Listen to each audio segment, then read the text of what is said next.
welcome to Te Aotearoa Kiorahi. Kia ora, my name's Hannah Moore Praise. Kia ora, I'm Neil from Vibe. Tēnā koutou, welcome to Te Aotearoa Kiorahi. It's going to be an awesome day.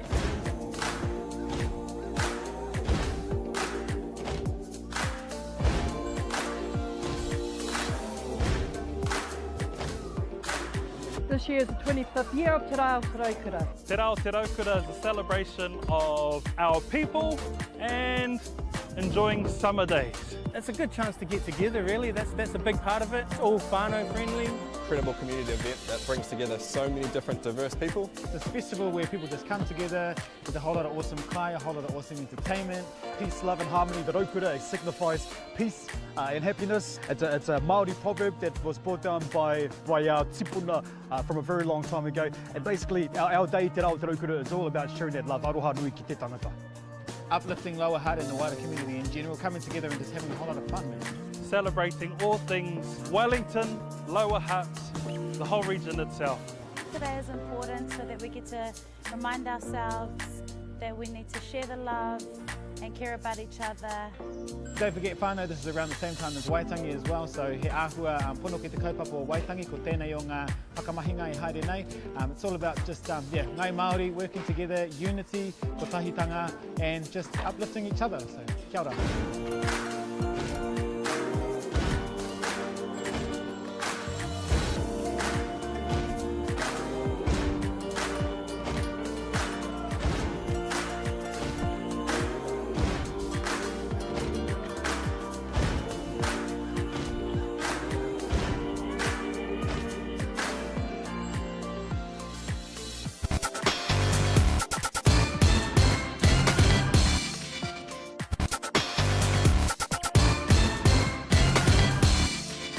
Hi and welcome to Te Aotearoa Kiorahi. Kia ora, my name's Hannah Moore Praise. Kia ora, I'm Neil from Vibe.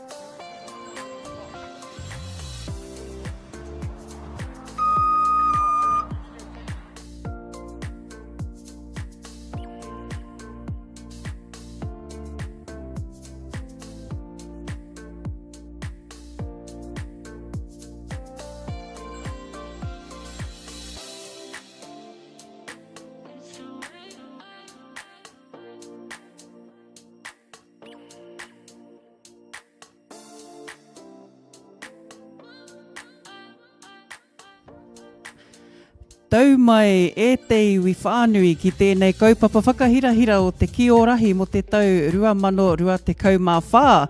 Kai konei mātai kei runga i ngā papa whenua ki Wainui o Mata mo tēnei o ngā taonga tākaro o te Kiorahi, tēnei whakataitai ki mua o ngā iwi katoa, anō hoki kei Wainganui o ngā motu whānui putanoa ki Aotearoa, kia tau mai ki tēnei o ngā whakataitai, no reira e te iwi are maira, mātakitaki maira ki e nei tākaro e kia nei ko te Kiorahi. Tātou nei e kawe nei I e nei o ngā tikana o tira ngā tākaro a kui mā koroma, ko tātou e nei e kawe nei I ngā kaupapa huhua o te wā.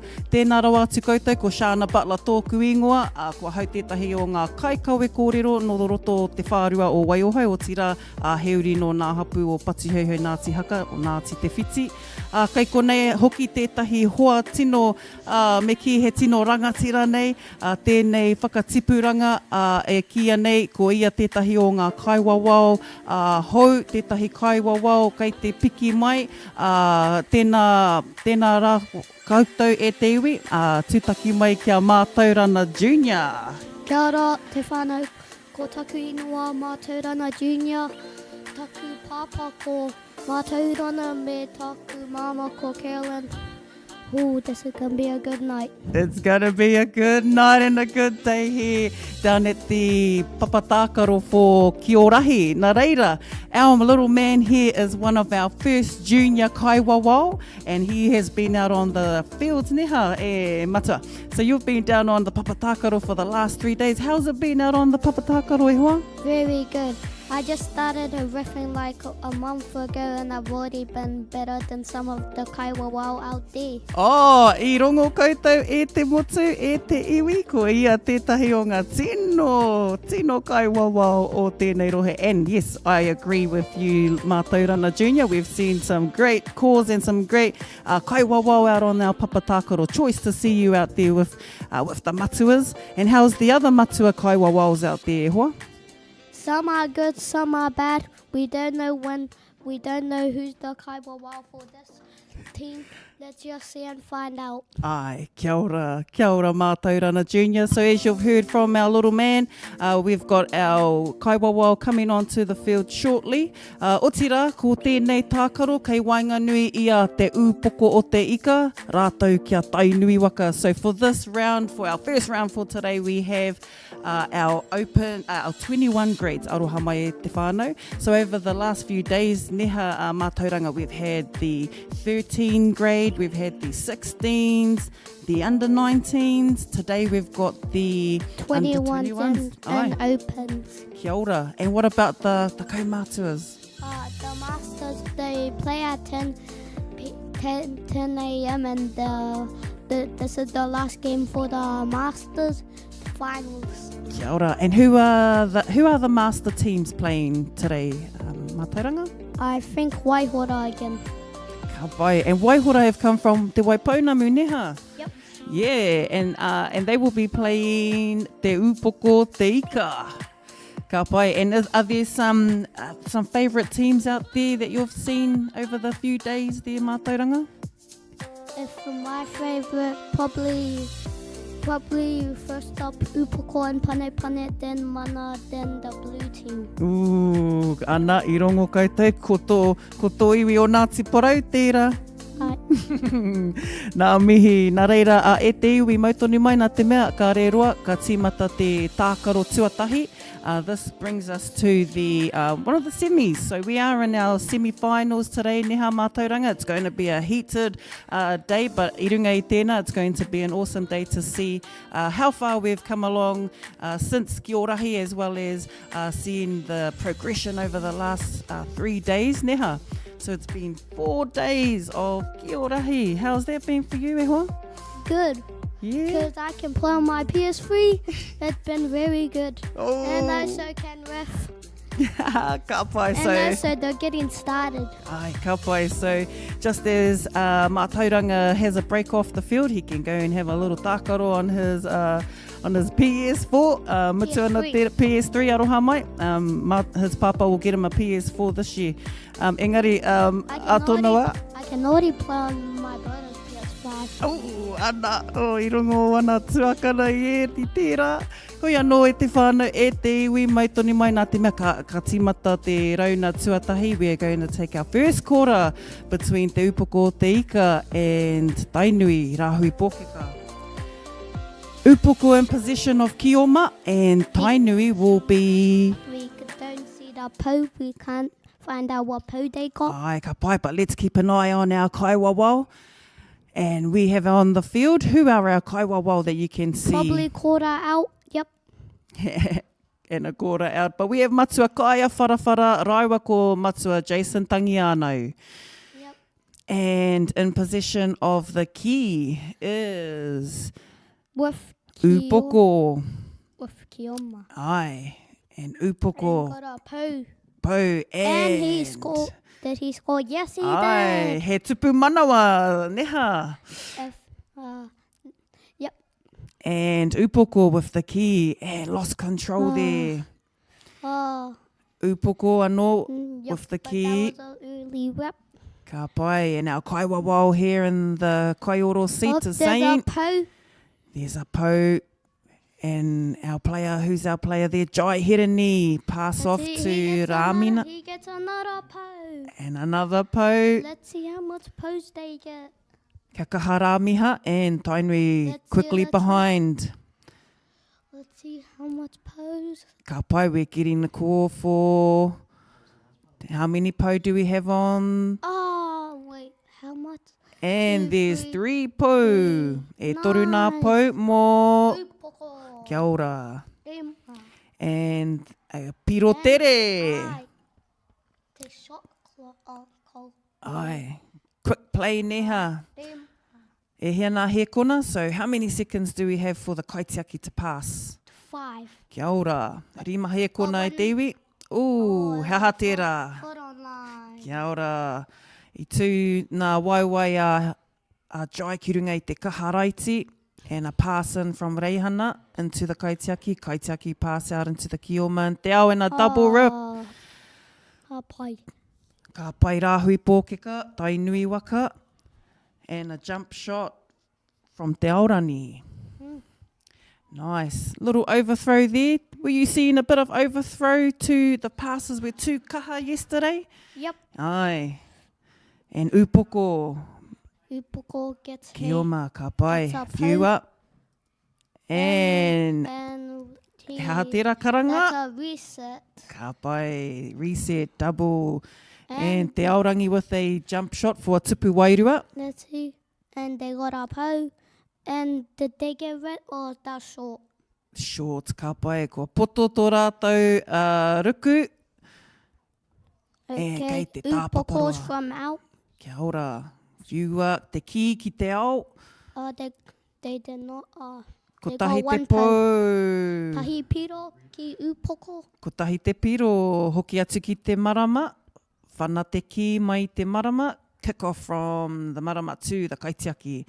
Nice catch from Upoko and piro tere. Ko tahi te tupu manawa. Engari. He aha tērā? Ai, he tupu manawa. Taniwha ball. They Kia ora. touched it. Kia ora. E hia nā taniwha ki te roto mātaurana? Now 1. Oh, ko tahi. And how many taniwha can we have in the roto, e ho? Have 4. If you put more in, why someone goes to score, they get an automatic piro. Ai, kia ora. And e rua, double from Tainui. And then Rahui Pōkeka with a Let's see. jump shot for Tupu Wairua. Tupu Wairua anō. Number 7, aroha mai, karekai tō ingoa nei, engari. E kaha peke few. let's see. Will it be out? And- And it will be an up. Taniwha. Ai, taniwha was the key. And a Haukura. 49. Waiwai ki runga I te kahara iti. Ai. Kia pai hoki te wairua neha. Otira, he tino kaha e nei, kahui e nei, ohu e rua. Hearing the intensity down on our papatākaro. Ai. Both teams, kaha nei, they are not strangers to any finals. Also, a rip from number 18. Moks tērā, nice double. And Upoko still in. And closely followed by a double. Engari, we are at the end of our first quarter there, Mātauranga. How have you found the first quarter between Tainui and Upoko? Well, I haven't seen Tainui get any points. I just saw Upoko get heaps. Ooh, Like 7-0. Oh, neha, koina tō whakatau e tā. Engari anō rā, me āta, me tatari nei rā tāua, kai kite, kai puta he piro. Up. And Upoko with 4 points. Oh, Tainui with 0. ka pai. And Tainui with a tupu manawa from Missy. Oh. And a reset from te marama. Ka whana te ki te pāwero. Potahi. Potahi. Ima. And Kioma still in possession. Tainui looking for a fake pass out. Engari went for the tupu manawa. Kare eke. And change over to Taniwha. Upoko with the key. And how many seconds for the Taniwha to shoot at the tupu, Mātaurana? Same with Kaitiaki, 5 seconds. Rima he kona I te iwi. And there's a pau. Tainui with the key. Te ao, Sanson. And they got ripped. And ripped in te roto neha. Ka re eke ki te tupu manawa. And Taniwha passing it around in te roto. Passing the key in te roto. Kaitiaki, save the key, pass out into te ao, finding a kioma. Kioma looked for the kaitiaki, kaitiaki. Looking for number 6. Kia koe tuahine, back into kaitiaki, and through, step, and tupu manawa, kia tainui. Just to give you something, if Taniwha throws without and they get ripped, that means it's a handover to Kaitiaki, just to let you guys know. Ana, straight from our junior kaiwawao. And he also got awarded for our kaiwawals. Ena tihai in te roto. Nice rip from Upoko. Upoko with the key for Taniwha in te roto to Kaitiaki in lock arm technique.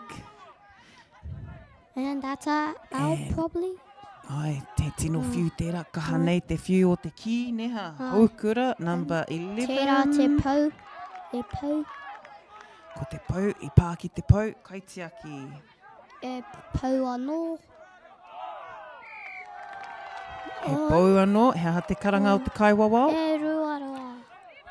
Rima. Ai, nā reira e te iwi. Ko te upoko o te ika e tākaro atu ana kia rāhui pōke ka tainui waka.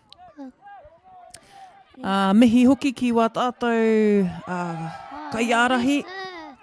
And a reset for te upoko o te ika in Taniwha position. Ai. And we have our joining me today is our junior kaiwawa, Mātauranga Junior, Te Rauna. And there's our out. And that was a throw-in. Aye. And a throw-in from the tāpaparo. Piro. And that was not awarded though. Matua didn't release the key in time.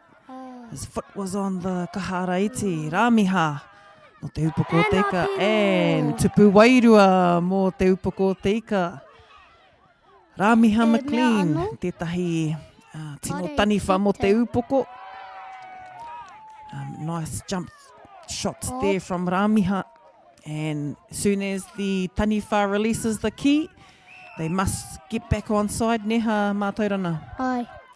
So they must get back into their te roto zone. And Kioma has touched the po and ko tahi te tupu manawa ki rahui pōke ka tainui. And if they don't go in on the thing why they throw, then that means the timer will still go. Kia ora. By the po. Aye. Just some tips there from our junior referee, who also was awarded the referee of the tournament for the under-13-16s. Yes, it was. I got rewarded like yesterday, after yesterday. I te rā mere, neha. Aye. And Upoko with the key, still in possession. When the 19s and 16s and 13s got the reward. Aye, kia ora, and that was... And at the end of the day, I got it. Kia ora e tama. No te tino marina nui, nā mātou hoki te tino ki tēnā.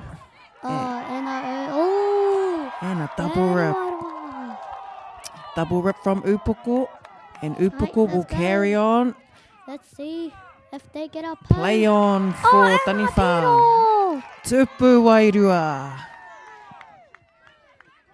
Let's see if the Kaiwawa will give any pedals or not if they... And there's been a call from the Kaiwawa. Kua taira ki te mutunga o tērā hauwha. We are at the end of the second quarter, which brings us to half-time. Kia ora. For 2 minutes. And our score for... Upoko has 9 and Tainui has 4. Those are the points. Kia ora. Nā reira, e mihi ana hoki kia koutou, kei konei kei runga I te papa whenua o Wainui o Mata. Anō hoki ki wā tātou kaitautoko. Koutou kua tai mai ki te kaupapa mai tawhiti mai tata. We have whānau who have joined us from as far as Tāmaki Makaurau, rātou ki te tai rāwhiti, rātou hoki mai te Waipounamu. Ai. Nā reira, e te iwi mautonu mai, kei konei maiwa, ko mā tauranga junior te rauna, kei runga i ngā papa whenua, papa tākaro o Wainui o Mata. E kawe nei maiwa i te kaupapa o te Kiorahi mō tēnei tau. O tira he whakataetai ā-motu tēnei mō nā iwi katoa, neha? Nā reira, e te iwi, kare e roa, ko hoki mai anō tatai. Kua riri a upako me tainui. Ai, i nai nei ko ai a Kioma, e hoa? Kua upako. Ko ai a Taniwha. Tainui.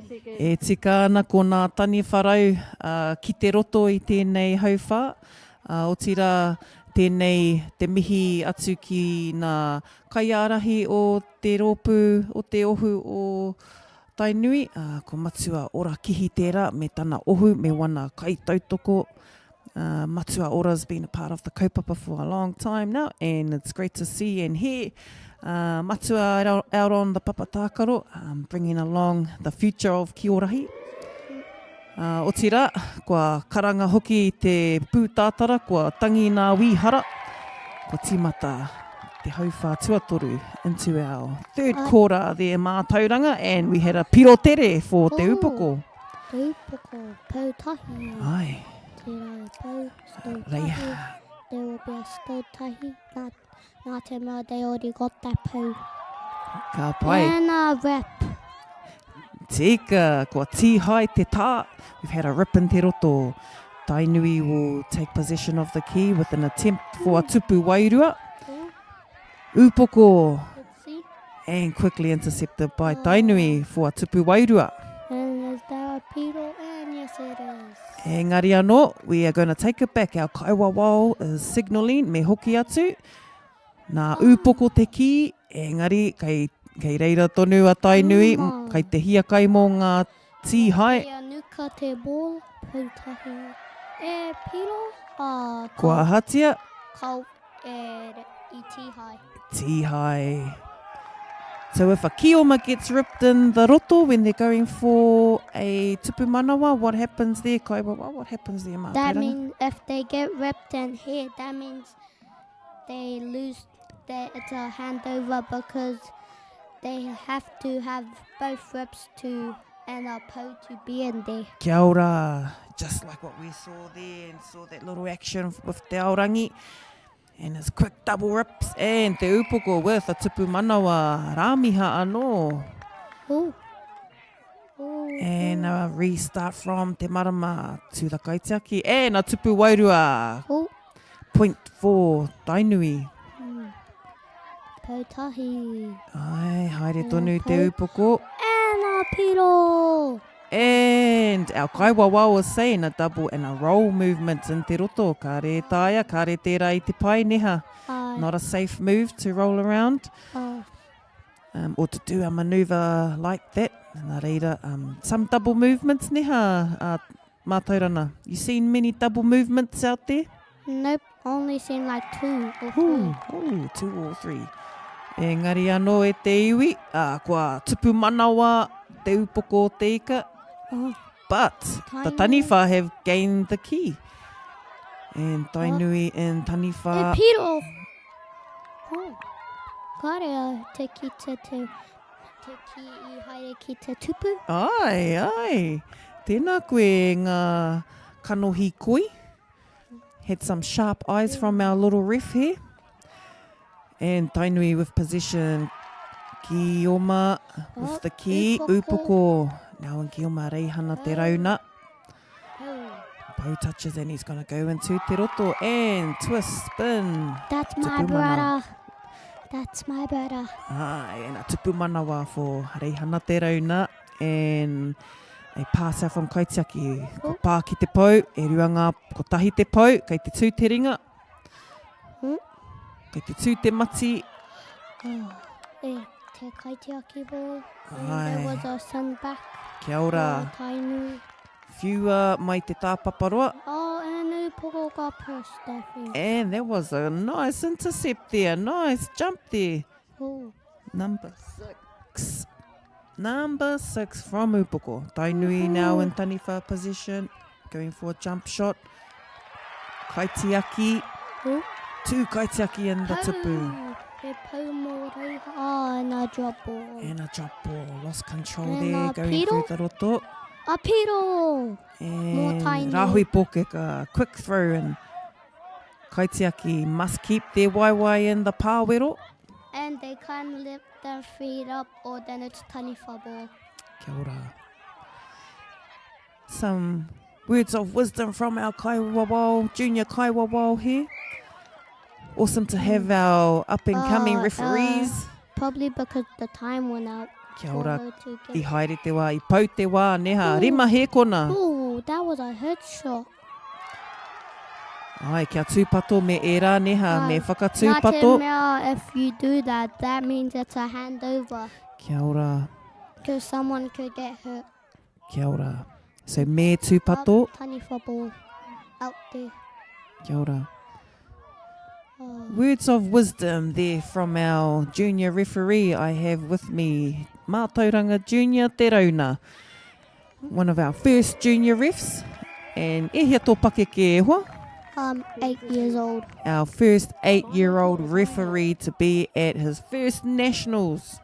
And no, actually I've been at nationals like 20 times or so. Oh my gosh, aroha mai mō taku he e tama. He has been here like 20 more times.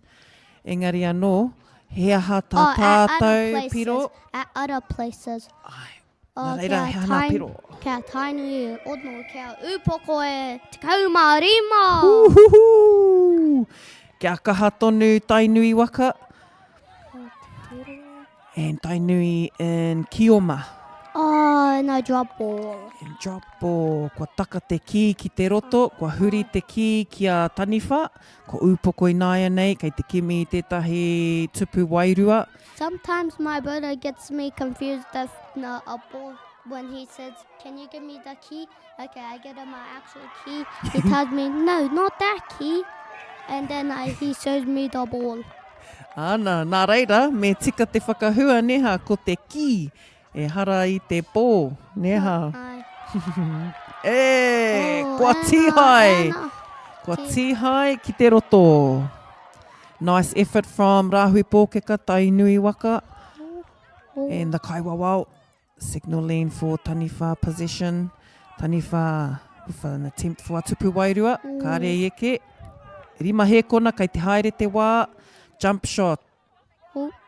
And collected quickly, mirrored by Upoko and protected by Tainui. By Ko te aorangi. Ko nama te kau te aorangi. Kaore pau. Kare kau he pau. Kare i te tū te ringa o te Kaiwawao neha. Ai. Kare te tū nā mati. E pau. Ko tahi te pau. And reset for Kioma. But Taniwha will take possession and Upoko in te roto. Jump shot at the tupu. Overthrow just out into the tāpaparoa. And we'll have a Tainui throw in. Tainui will look for some pau. Pā ki te pau, ko tahi. She had her rippers on before she touched the pau neha. So that counted. And quick rip after the pau touch. That's an early rip. Player still has his rippers on. Aorangi. Still total. Nātana, they already got that pau. Already got the pau. Can you touch the pau twice? And a double. If Erua. you touch the pau 2 times, you only get 1 because you can't touch it 2 times. It won't allow it. Kia ora. Me ka kama neha me koi nā whatu o nā Kaiwawao.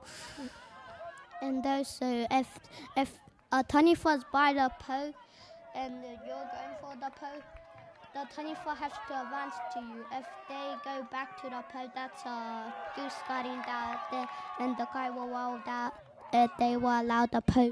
Ka pai kau e ara i te pau ne. And that's a out from Upoko. Kei waho ana, kua whiua te ki e tainui waka ki te ki oma, ki te kaitiaki. And tainui still in ki oma, ko tahi te pau. Kei te oma ki te ao, kei te whakamahi te kaitiaki, and Kioma through the ara. On the side of the ara, aroha mai. Kua tupu manawa a tainui. And a koto.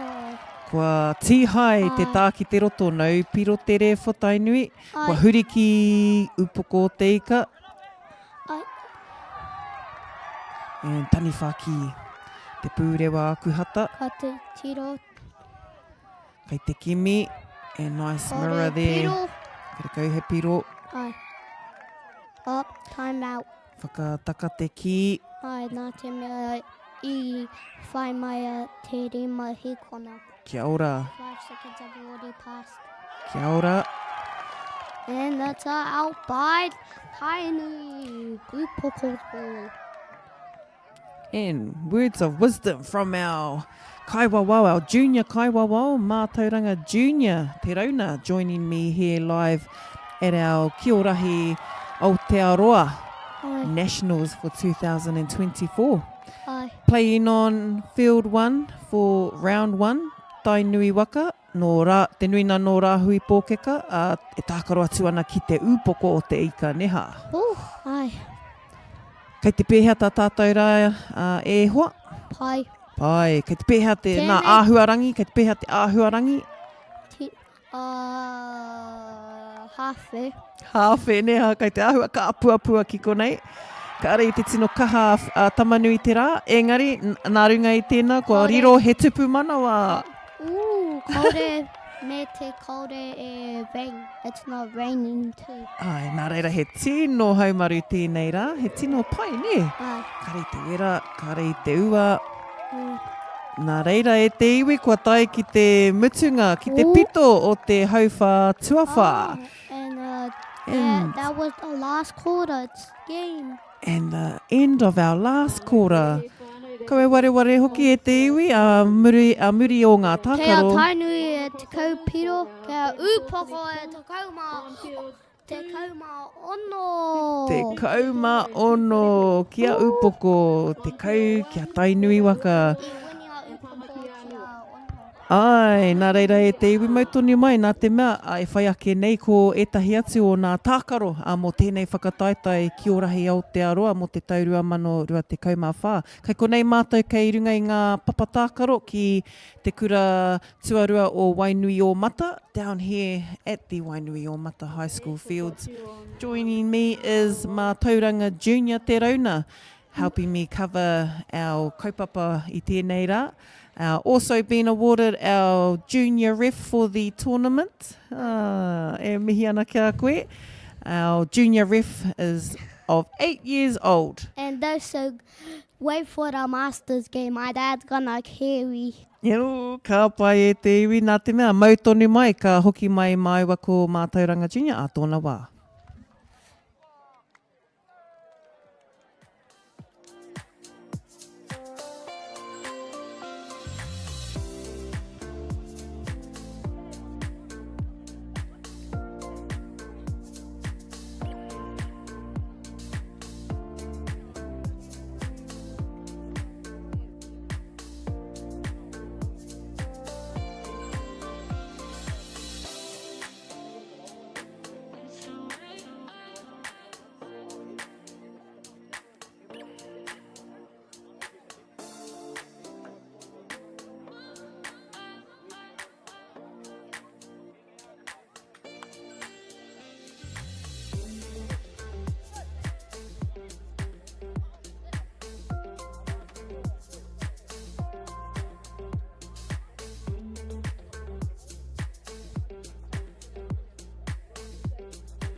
Kia ora te whānau, ko Mātauranga Junior tōku ingoa, and tōku pāpā, te team ko Rūpoko, ko taku pāpā te kautumo Upoko. Kia ora e te iwi. Hoki mai rā e ngā kaimātakitaki pūtanoa te ao. Ko te reo tērā o Mātauranga Junior te rauna. Tā tātou kaiwawao taiohi. Tā tātou kaiwawao i toa i tēnei whakataitai. We have our junior referee of the tournament joining me here. I am joined by also Aotearoa FM, who have been live streaming our kaupapa for the last 3 days. We are now at day 4. We are now at day 4 of our kaupapa. E nā reira, e te iwi kai konei mātou kei runga i te papa whenua o Wainui o Mata, ki konei e whakanui ana i te taonga tākaro o te Kiorahi. We're down here at our papatakaro here locally where our junior ref also resides. Our junior referee is joining me here for the first time out on the commentary desk, being able to broadcast to the iwi, to the motu whānui live here in Wainui o Mata. Our second round for the Opens semi-finals, we have Waihora versus Tamaki Nui Arua. Tamaki Nui Arua, reigning from Rangitāne, showing interest and always supporting kaupapa Kiorahi. We also have our whānau from Waihora, who have come all the way from Te Waipounamu. And Waihora have been very persistent and very strong and dedicated. I didn't even see it. Ai, ko rongo tāua ko rongo i te pūtātara neha Mātauranga o tira. Mātauranga also mentioned and opened up that he is also the son of Mātauranga te rauna, who is also part of the coaching and management team for Te Upoko o Te Ika. Yep. And on our papatakaro for the second round, the semis, between the Open, we have Waihora and Tamaki Nui Arua. And a double. And a double. So we have some live commentary here from a kaiwawao. And on the papatakaro, our two kaiwawao, Pita Noa Noa and Papa Ants. Te rā te kaiwawao mō tēnei kēmu. Ai. And I believe you will be out on the papatakaro soon? To ref the Masters, yep. Kia ora. I'll be looking forward to that tākaro. Just one question, will the Masters game be on the live stream or on another field? Oh, tērā pēr ringa i tēnei papatakaro e hoa. The live stream field. Ai. Nā te mea, e te iwi, kei te mautonu mai rā koutou, e ki runga i tēnei teihana o tira i te YouTube, koutou kei runga pēr i te pukamata, using the live stream link to tune in to the Aotearoa Kiorahi Nationals for 2024. Our host, Kiorahi ki te upoko o te ika, kindly tonoed and invited our motu whānui to come and participate into the Nationals. And anei ko ngā hua, Waihora in Kioma position. And also just to let you guys know, if you guys watch the Master game, you guys will see me do the kaiwawao, just to say. Kia ora mō tēnā Mātauranga Junior. You will see our junior ref of the tournament on the Masters field, reffing their tournament game. I am only allowed to ref one game because my mum and dad said so. But even though I'm better than some of the refs. Koe nā te whakatau, kua rongo koutou e te motu, ko tēnei te tino kaiwawao o ngā kaiwawao. Kia tūpato e te iwi. In possession of Kioma, Waihora. Now in possession, Tamaki Nui Arua went for a tupu wairua, kāre eke. And also, just watch out if you see me ref. Make sure if you don't be taniwha, because if I see you go for it online, I'm going to call it instantly. I rongo koutou ngā kai tākaro, o tira koutou ngā mātua, all of you listeners out there, make sure you tell your players that our kaiwawa will be keeping an eye on those taniwha shooters. And he piro tere tera, he aha tērā karanga, and Waihora. E tahi piro. E tahi piro te karanga. O, te ahua nei, ko whakakore e Papa Ants. E nā rip in te roto for Waihora Kioma. He shouldn't have went faster, cause Ai, kia kaha Chris, me tere ake tō o mā pea. But a rip from Tamaki Nui Arua. Both teams showing strong pukenga, also dedication to throughout the tournament. I Have you managed to ref Waihora? Matauranga? in the 13, 16, 19, I managed to ref the Upoko met and the Pane 13s, the Upoko met and another game 13s, and then the 16s, I was reffing, I don't know what teams I was reffing, but I don't think I was reffing the 16s. But in the 19s, I was reffing Upoko and the blue team, the blue and white.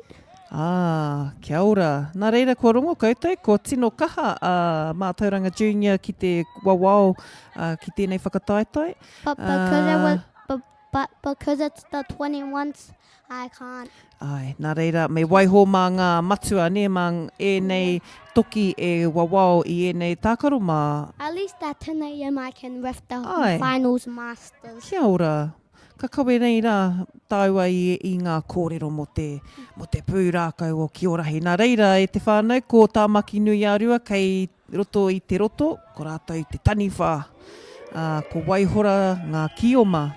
Well, now the masters have played the same team 3 times in a row. Ai, ko rāua pēr anake ngā tīma o roto o te Masters. Yeah. Engari kua tai ki te pito o te hauwha tuatahi. Those are probably the only teams that have older people than over 35. Kia ora.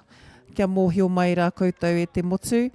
Ko ngā Masters, ngā kaumātua neha, ngā pakeke o te Kiorahi.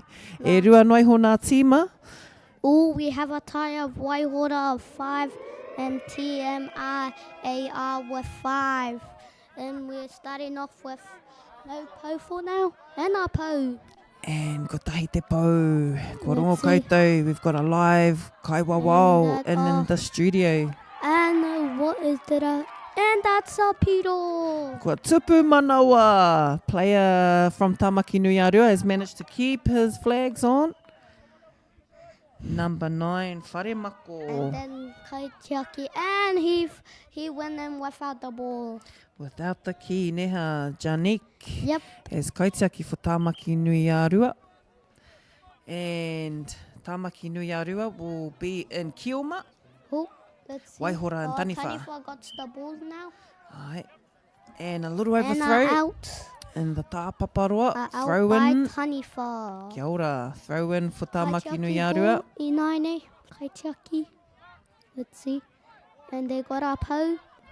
Ai, kei te And tūteringa. a piro. And a piro. Tūpū manawa mo Tamaki Nui Arua. Restart. And Let's see. And a piro tere. piro tere mo Tamaki Nui Arua anō. And a Taniwha ball. Ai, kia ora. Nā te mea, I think they touched it. Ai, kua pā rātou ki te ki. Tupu wairua attempt for Waihora. If I was in there, I wouldn't have caught 1,000,000 foot on lines because none of them are calling foot on lines, even though I see foot on lines. E koutou e mā, kei hara nā tohu koe kei te karanga I era karanga kaiwawao. They think they're not doing foot on lines, but they actually are. Nā reira, kia areare, kia koi nā whatu e kaiwawao I runga I te papatākaro. Kei te kite tēnei kaiwawao I era o ngā hapa. Heoi anō, kei te haere tonu te wā, kei te kaha tonu e nei ohu e nei rōpū Mātauranga Junior. Ai. Ko Waihora e rā, ana, engari kei te kite, kei te tino kō pāpā ki tēnei taha o te papatākaro. It's now getting brighter. Ai, kei te whiti mai. O tira e te whānau, kei te āhua pai te huarere ki runga I te papa whenua nei ki Wainui o Mata. Kai te āhua whiti mai te rā, engari he tino rawe i runga i ngā kāpuapua. O tira kāre te tino kaha te hau. Me te tupu wairua kia Waihora. Hold on, guys. I'll be right back. I just need to take my jersey off. Ai, kāre roa ka hoki mai tā tātou. Kaiwa wao taiohi. Ko ia tērā o ngā me te tupu manawa mō Tāmaki Nui Ārua. Kaia woka. Yaha nā piro I whiwhi. Janik e rua tērā ki a Tāmaki Nui Ārua. Kei reira, ai. Waihora te ki nā e nei, whiua ki te tupu. Kua kaha te whiu. Ai, kua puta atu I te tāpaparoa. Ka whiua. If they had better accuracy and they could hit it hard, then they would definitely get 1,000,000 points right now. Kia ora, he accuracy ke. They need accuracy. That's all they need for taniwha. Ana, kai te rongo koutou, kai tākaro mā, kai taniwha, accuracy te ki mai a Mātaurana Junior. Tāmaki Nui Ārua with the key. We can just see upoko training why we can do this. Ai, tupu manawa mō Tāmaki Nui Ārua. He, kāre I riro e hoa. Ai. Block mai te kaitiaki. Ai, kua ārai te kaitiaki I te tupu. Ko tiaki na te tupu. And there's taniwha ball. Let's see. Kai a Waihora te ki. Gonna run out? No, Ooh, nice block from kaitiaki. What just happened? I runga tana waiwai I te kaha ara iti. Yeah, Pink got the ball first. Just to tell you if Pink... Just to tell you if kaitiaki gets the ball. Whare mako me te tupu manawa. Kia kakama e Waihora. Just to tell you guys if kaitiaki gets the ball and taniwha tries to grab it off them, the kaiwawa will tell them that kaitiaki got the ball first, so they will get the ball. Kia ora, ana. Wow, e te motu you're getting first-hand insight from our junior kaiwa. Wow. This has actually been my first time now. Ai. I haven't even done this. Nā reira e te iwi. Koinei te reanga, koinei hoki te whakatipuranga o tēnei tākaro, o tēnei oro. Oti rā, ko tērā te whakamutunga o tērā hauwha. We have just reached the end of that kora there, Mā Tauranga Junior. That's right, so let's give us a mihi to all of our coaches. Is there some mihis out there, Mā Tauranga Junior, that we need to make today? Yeah, I've seen the coaches done very good, and they haven't gotten appreciated. Well, I've gotten appreciated from Masters and some of the other teams, but the other coaches, they need to be appreciated. They need to get it. Me mihi kia rātou ka tika neha. So, I tēnei wā, kei te hea whakamihi kia koutou e ngā managers, koutou ngā coaches, ngā kaiarahi, ngā kaiarataki, ngā kaitiaki, oti rā koutou ngā kaitautoko. Ka te tiro ki ngā tiro kia TMAR e ono kia Waihora e te kauma toru. Ai, I rongo koutou, ko aki te hoki. Oti rā e te iwi, koina nā piro, koira hoki nā mihi. Neha, koira nā mihi mō tēnei whakataetai a motu. Oti rā, we have our kaupapa and also those who have come off other kaupapa Māori neha pērā ki te wiki hā, ko te wiki hā kina tērā ki te wai pounamu. Oti rā, ko te kaupapa waka ama, e hia roa tērā kaupapa e whakahaeretia ana a motu. Oti rā, ko te matatini neha, kai te kaha ngā rōpū kapahaka, ki roto I te matatini. Nā reira, koutou mā, kai te kaha. I whiwhi a haume, I whiwhi taku brothers, when they got the chance to say what they could do, they chose kapahaka and kiorahi. They chose those. Koina, I rongo koutou e te iwi. I tohua nā tuakana Mā Taurana I te kiorahi me te kapahaka. Nā reira, koira te tino taumata, kei te whai katoa tātou I ngā kaupapa Māori ki roto o Aotearoa. Tēnei kaupapa whakahirahira anō hoki, e kawe nei enei rōpū, enei ohu kua tae mai ki te papatākaro. And we are on our third kora between Waihora and Rangitāne o Tāmaki Nui Arua. Our kaiwawao, pita noa noa e matua Papa Ants on our field today for our second round. Te kaitiaki te poro, and it's out. And kua puta te ki te tāpaparoa, throw in for Rangitāne.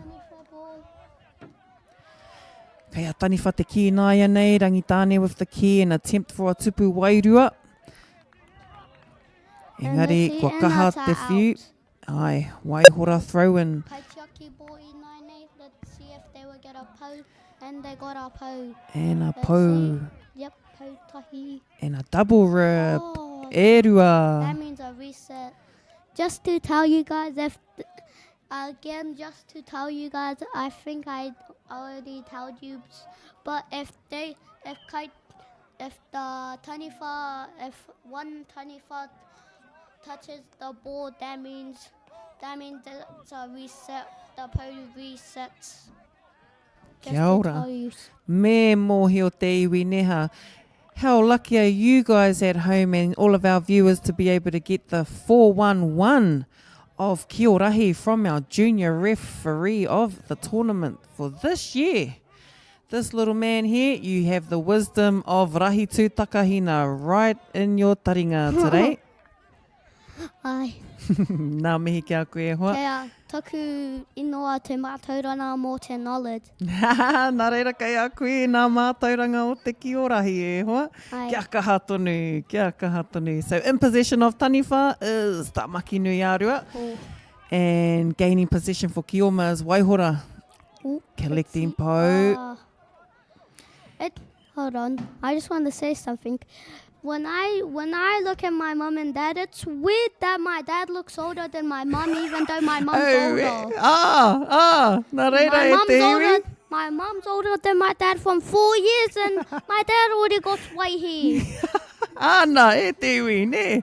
Kia mārama kia mōhi o tuni mai rā, koira te āhua, te ātāhua o wana mātua. My dad's getting old very fast. Ai, kia kaha, e koro.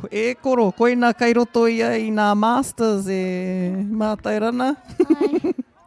That's why he's in the Masters. He tupu wairua, ki te tupu, tupu wairua And tērā. also, just to tell you my mum and my dad's age, my mum is 46 and my mum and my dad's 42. Engari, he My dad 24. And my dad looks older. Dad's getting a grandpa.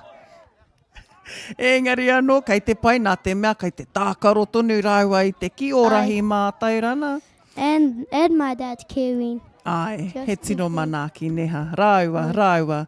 Nā rāua hoki e poipoi nei I tēnei kaupapa e hoa, nā reira. Ko taniwha ball, Ai, kei a taniwha, te ki. Kaha tērā whiu. Kaha tērā whiu a primo.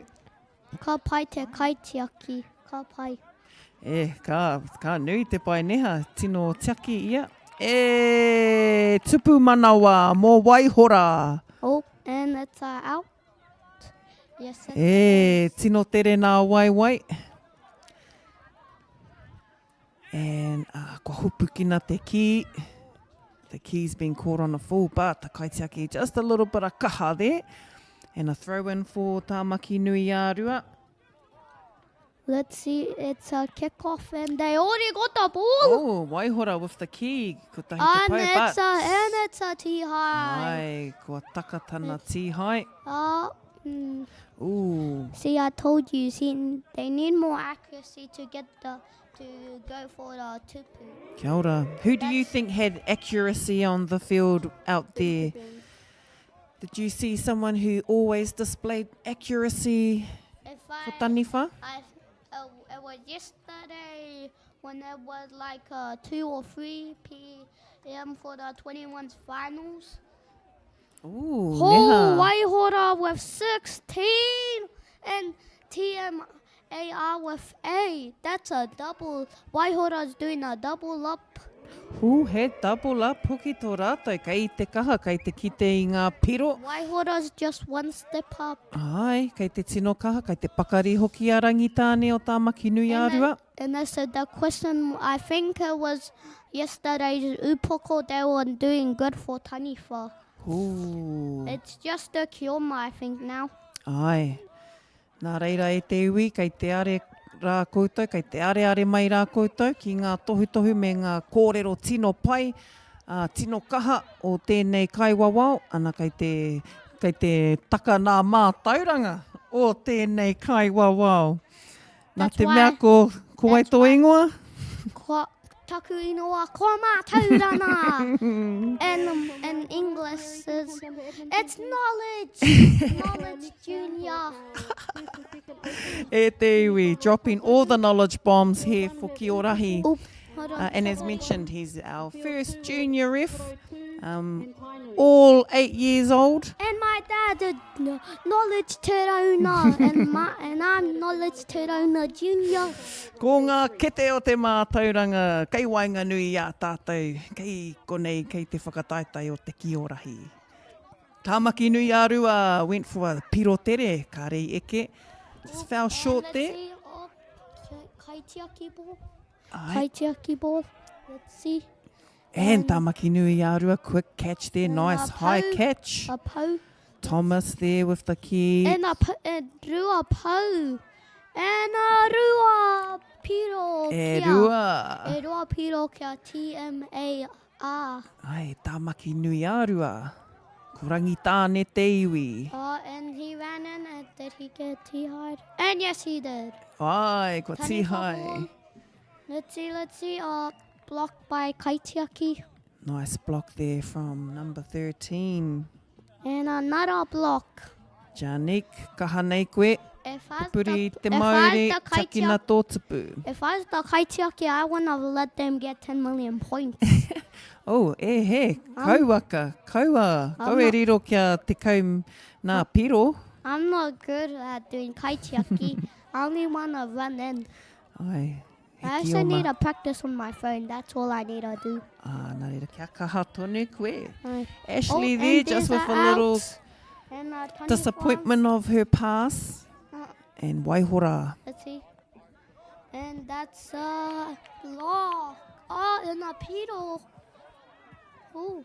And the shot clock for the taniwha. So when taniwha have the key, there will be a shot clock neha. Yeah, there will be a shot clock. And also for Kaitiaki. Kia And ora. if you get ripped, there will be a 3-second clock. Kia ora. And if that runs out, it's Taniwha's ball. Nā mihi e te Also- kaiwawao. And that's also for Kaitiaki too. If the shot clock runs out, then it's time. It's Awesome. Taniwha ball now. Kia ora. And we had a tupu manawa there from Wharemako again. Me now, Wharemako. See you out there scoring your tupu Let's- manawa. Oh, I think I saw it was out. Ai, kua puta. Engari, kei te mautonu a Tāmaki nui ārua. And Kaitiaki is going back in. There's always important for the Kaitiaki to always be in there because he went out. Kia ora. There's always a reason. Getting the 4-1-1 e te iwi from our junior kaiwawao. How fortunate are you all ki te whakarongo ki ngā mātauranga o tēnei kaiwawao. Now I'm getting more Kiorahi knowledge from this. Tika, he rereke anō hoki kei te tino kaha te kite I te tākaro neha. I just want to hear myself on YouTube. Oh, well, mitu ana e nei, ko hoki atu koe ki te kāinga, ki te whakarongo me te mātakitaki. And also, I've been sleeping at the school for 4 days.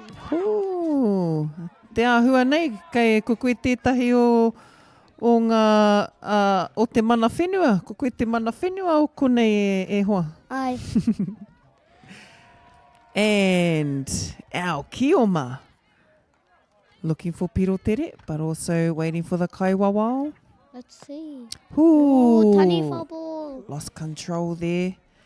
And Tamaki nui out ārua. by Taniwha. It's now Kioma ball from out there. Ai, Tāmaki nui ārua throw in.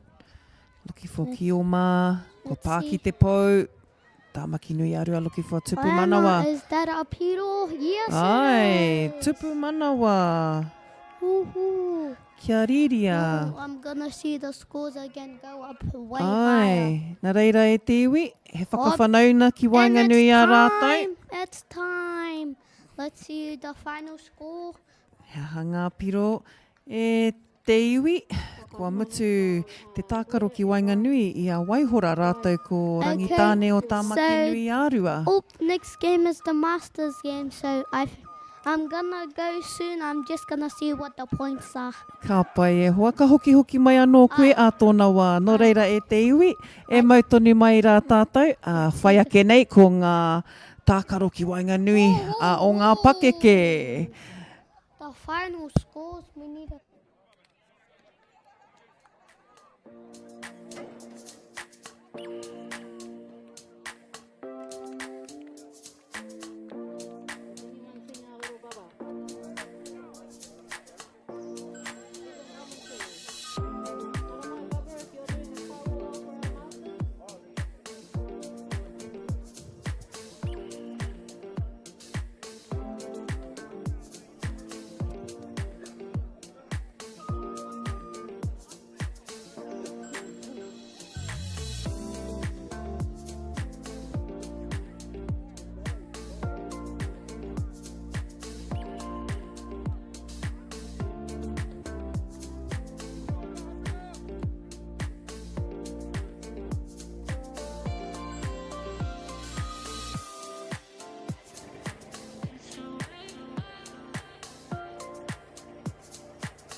Hoki hoki mai rā e te iwi, kua tai mai rā anō tātou. Ki te mura o te ahi anō hoki ki te whakanui i te taonga tākaro o te Kiorahi.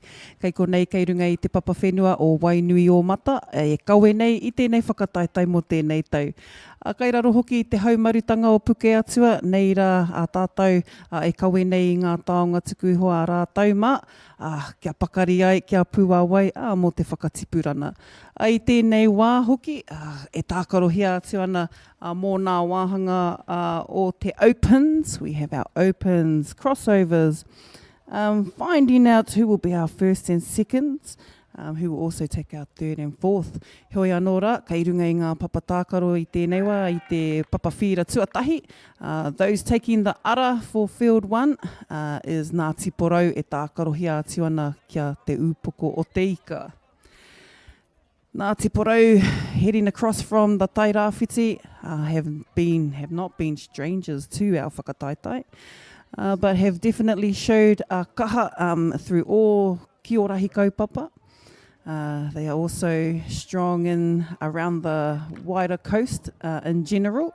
Otira he mihi tēnei ki a rātou, otira wa rātou kai ārahi, wa rātou kai tautoko, e hia rā o koutou, kua Ko tino kaha nei ki te aki i te kaupapa o te Kiorahi ki te tai rāwhiti. Anō hoki ki tēnei pito o te motu. Kai konei anō hoki ko ngā pau o roto o te upoko o te ika. Ko koutou era, kua roa e kawe nei i tēnei taonga tākaro. Hoi anō rā, kua taira ki te mura o te ahi ki runga anō hoki i te papa tākaro. E ki te atu ana i ngā tikanga o rahi tūtaka hina. E whai atu ana i te rangi Māori mo tana wahine o tiara kura pake wai. Nā reira e te iwi, kai konei kua tīmata te tākaro ki Wainganui i a Ngāti Porou kia te upoko o te ika. Ngāti Porou with a tupu manawa. Ngāti Porou in Kioma and te upoko in Taniwha. Ngāti Porou with a catch from te kai oma, me te ki oma upoko with an attempt for a tupu wairua. Just a little bit of kaha there from our upoko and hand over to Ngāti Porou. Manaia in Kaitiaki. Two Kaitiaki in the pāwero. A little overthrow there from Fight.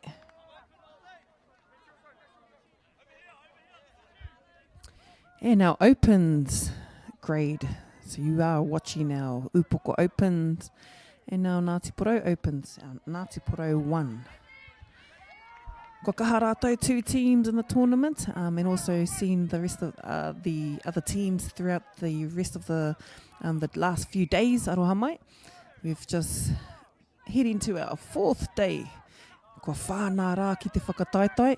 Te ahua nei kai te kita i te pakari o te tinana, te pakarū rānei o te tinana. Hoi anō rā, anei rā ko Ngāti Porou e kimi ana i etahi tupu manawa. Oh, and Kai Tākaro was looking for a tupu manawa there, but just short. Needs to have the key. Kia mohi o mai rā tātou. Alright, the player, the Kai Tākaro must have 2 rippers on to be in play. Upoko and Taniwha.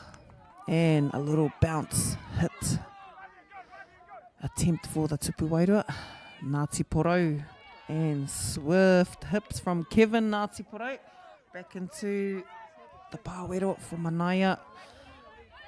Back into te ao, Kioma. Quick hips for number 4. For Mere Mangu, aroha mai. Kia kaha e Mere, twist there. Kioma still in possession. Back into the pāwero, Kaitiaki with the ki. Tohu, he tohu. And a karanga for we have a tupu manawa. So a tupu manawa is when Kioma touch pou and run through the roto and touch down in the pāwero. And koera te ingoa mo te tupu manawa. The Kioma touching the pou signal and symbolise the stars of Matariki. I roto i te pūrākau, koera te tikanga o ngā pou, ko ngā whetū o Matariki. And Ngāti Porou with the key. Upoko, unfortunate, weren't able to get any tupu wairua with that possession.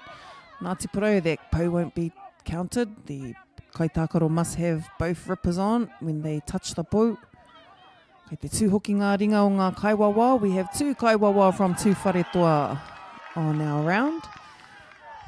Tēnā koe matua roera, koutou koto ohu, I tai mai a Ngāti 2 wharetoa, and being strong advocates for Kiorahi in te puko o te ika. Nice to see a new thread too for Ngāti 2 wharetoa.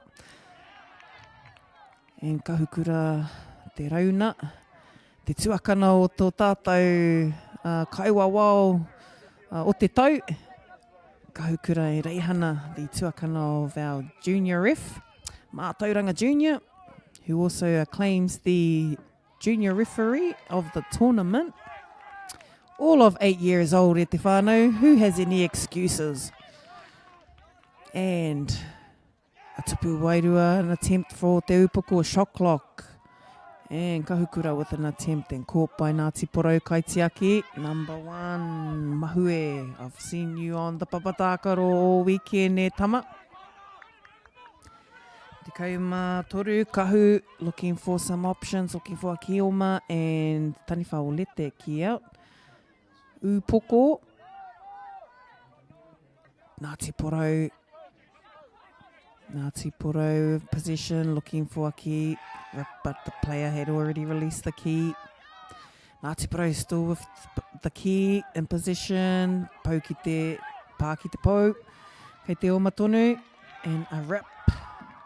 Ngāti Porou still with the key, and an overthrow, little miscomms there, the kaitiaki and a kioma.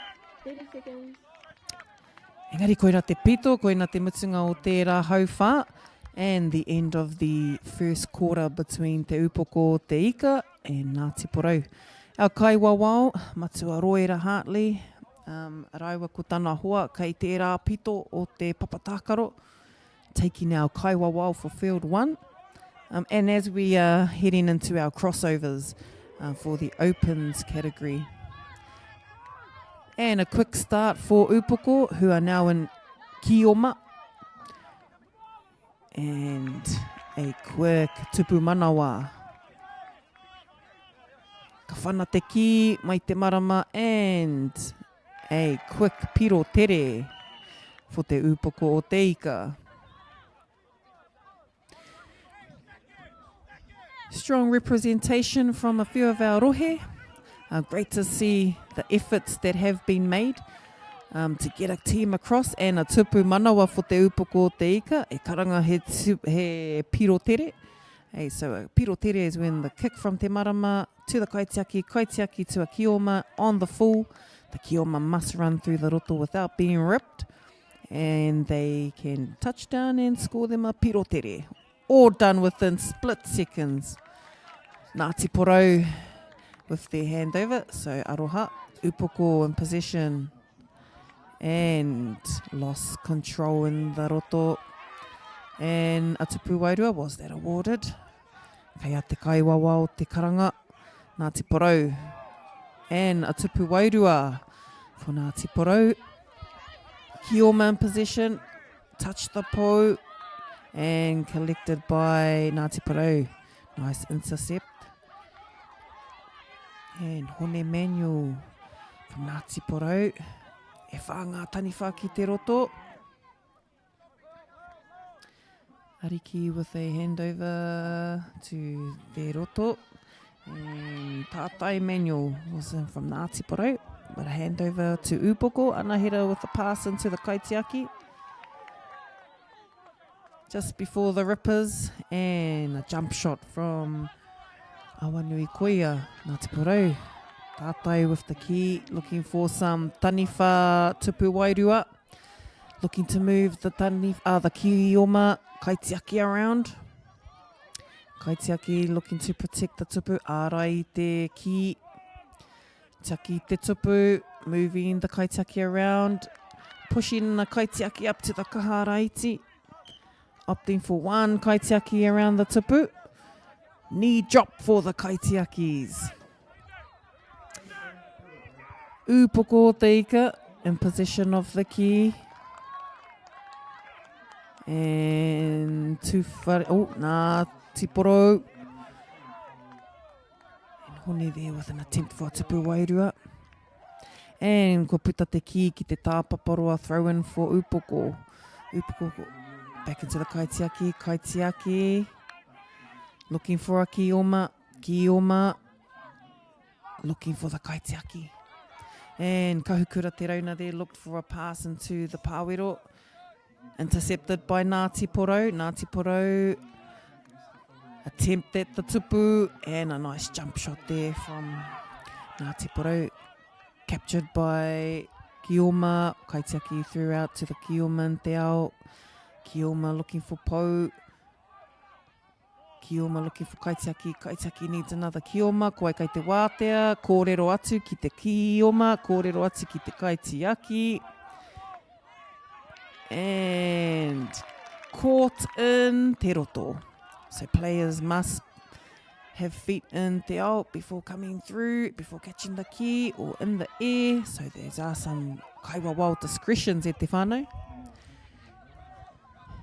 And this morning you would have heard a little bit of insight from our kaiwawao, our junior referee of the tournament, mātauranga junior te rauna.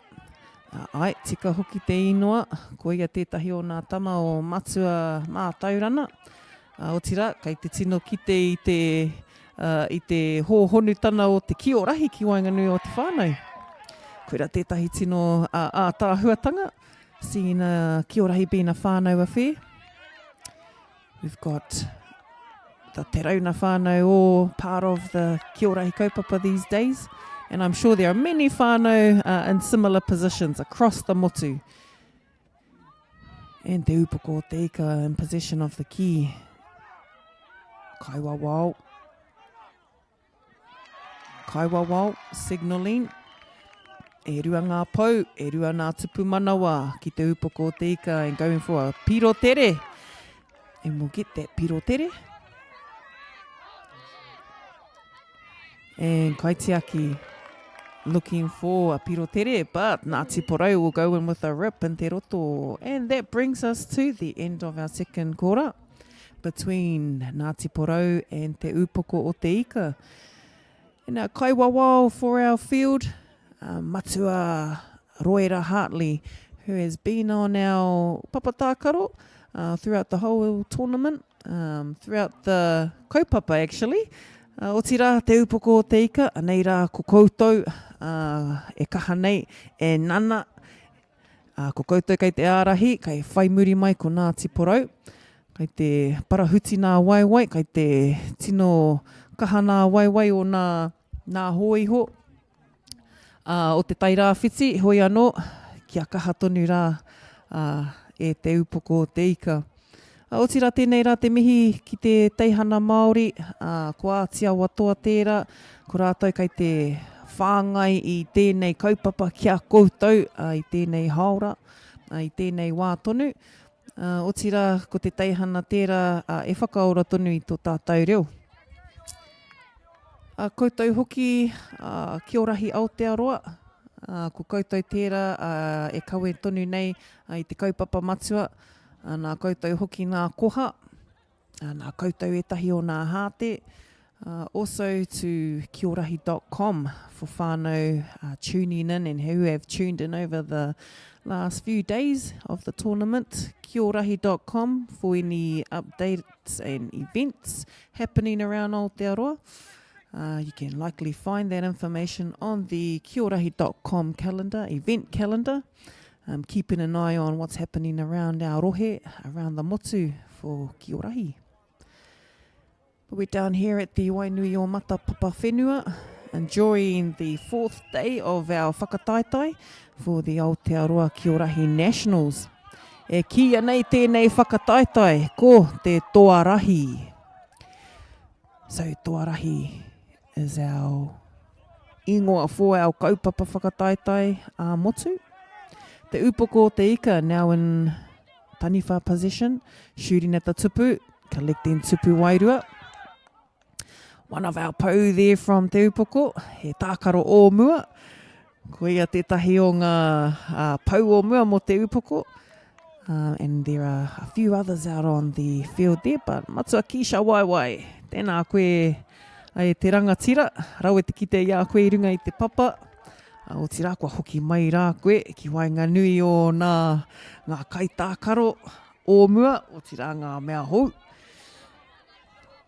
So, kei te kawe tonu tātou i te Kiorahi, ki konei, ki Wainganui i a Ngāti Porou, ki te upoko o te ika, kei te whai, kei te tino tata ngā piro. Heoi anō, ko te whakawhanaunatanga tonu te mea nui, ko tērā te mea eke. Ngāti Porou with a quick pass out into te ao for the Kioma and tupu manawa. Kia Ngāti Porou. Piro tere. Piro tere mo Ngāti Porou. Ko koe tērā mahue. Ko arongo nui koe e hoa.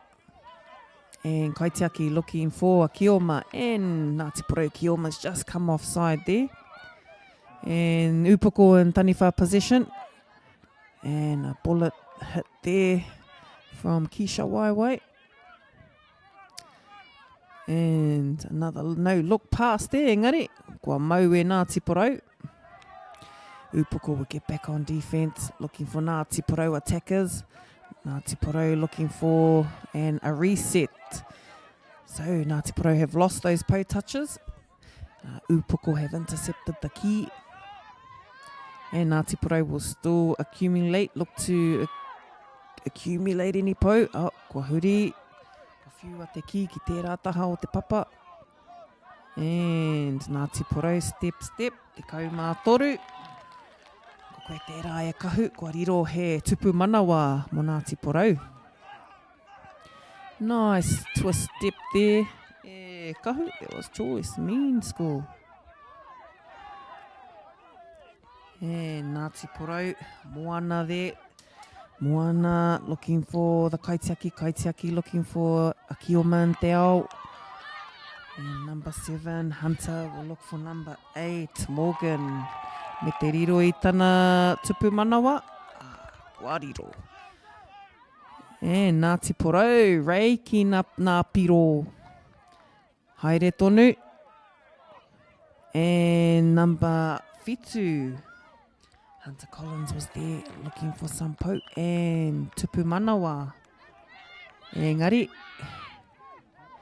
Ka tīmata ki te marama. And number 8 there looking for a Kaitiaki. Akioma. Engari kua tapu. And I ki te mātou I tērā.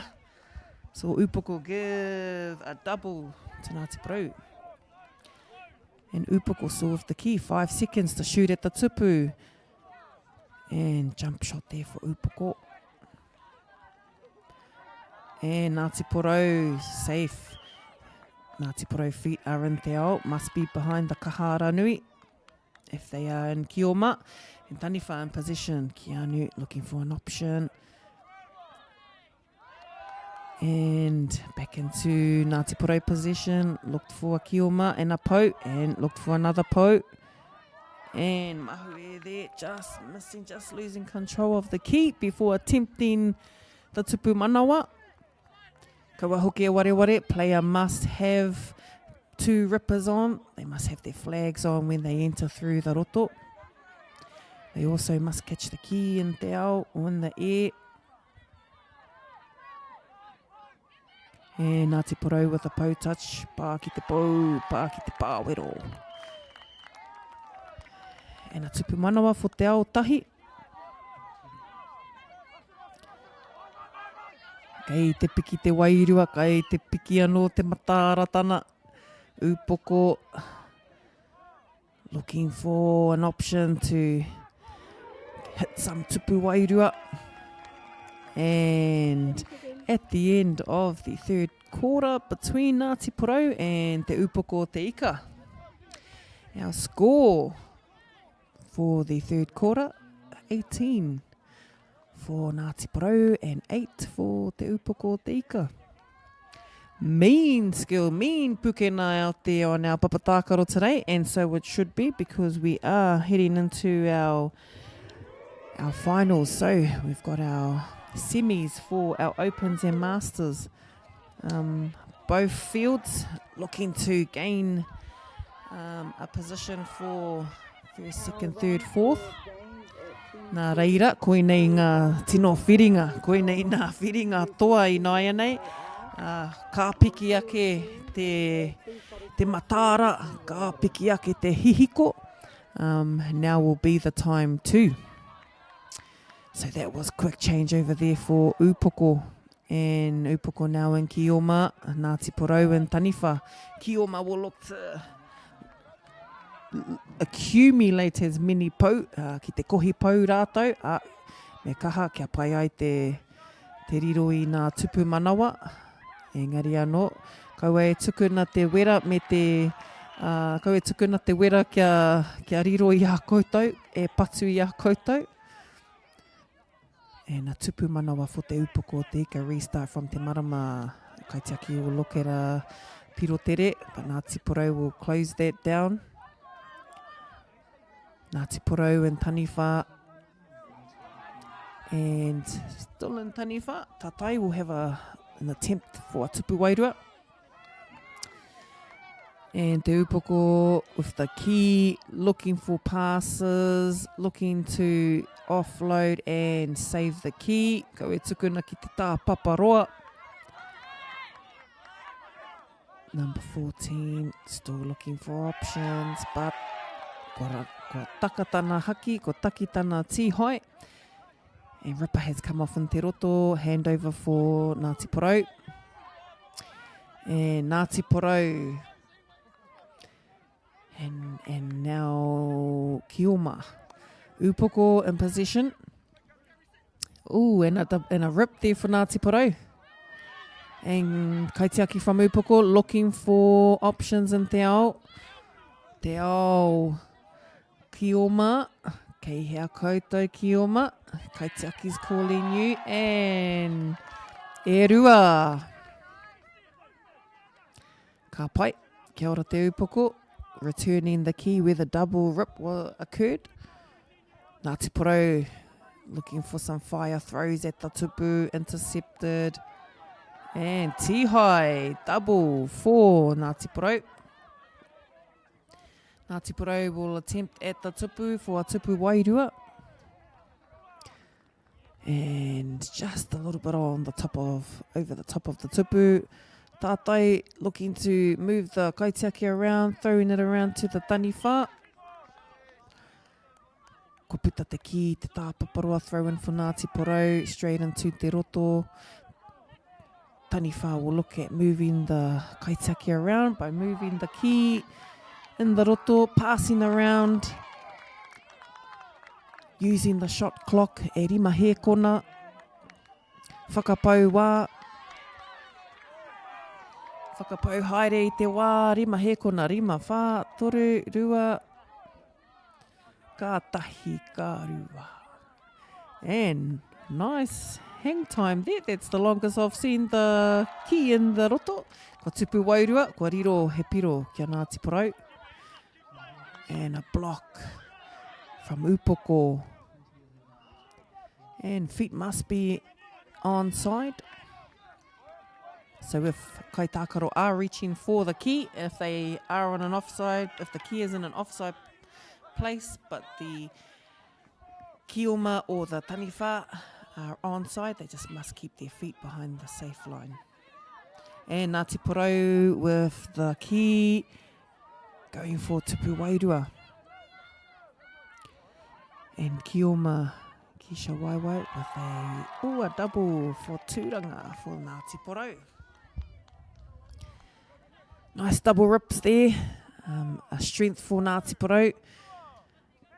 Every kapa and ohu has their strength. Engari anō, we do see a lot of rippers, double rips from Ngāti Porou. And also Tainui. Ngāti Porou again with an attempt for a tupu wairua. 3 kaitiaki and Kisha collecting the key and another double from Ngāti Porou. It's not how we used to be, boy. Nah. Kei te pai, haere tonu. And a little drop knee from kaitiaki. Kai wawao. And the call and the wihara has gone for the tākaro between Ngāti Porou and te upoko o te ika. E tika ana, me whakanuia. Aotearoa e mihi ana ki ngā kaiwawa mō tēnei tākaro, ko ngā piro mō tēnei kemu, ko te rua te kau kia Ngāti Porou, te kaumātahi ki te upoko o te ika. Nā reira e te iwi e mautonu mai, e whai ake nei ko ngā tākaro ki Wainganui o ngā pakeke o tira mō ngā whiringa toa, hoki hoki mai.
tauiti mai, taurahi mai rā e te motu whānui, e ngā iwi putanoa ki Aotearoa.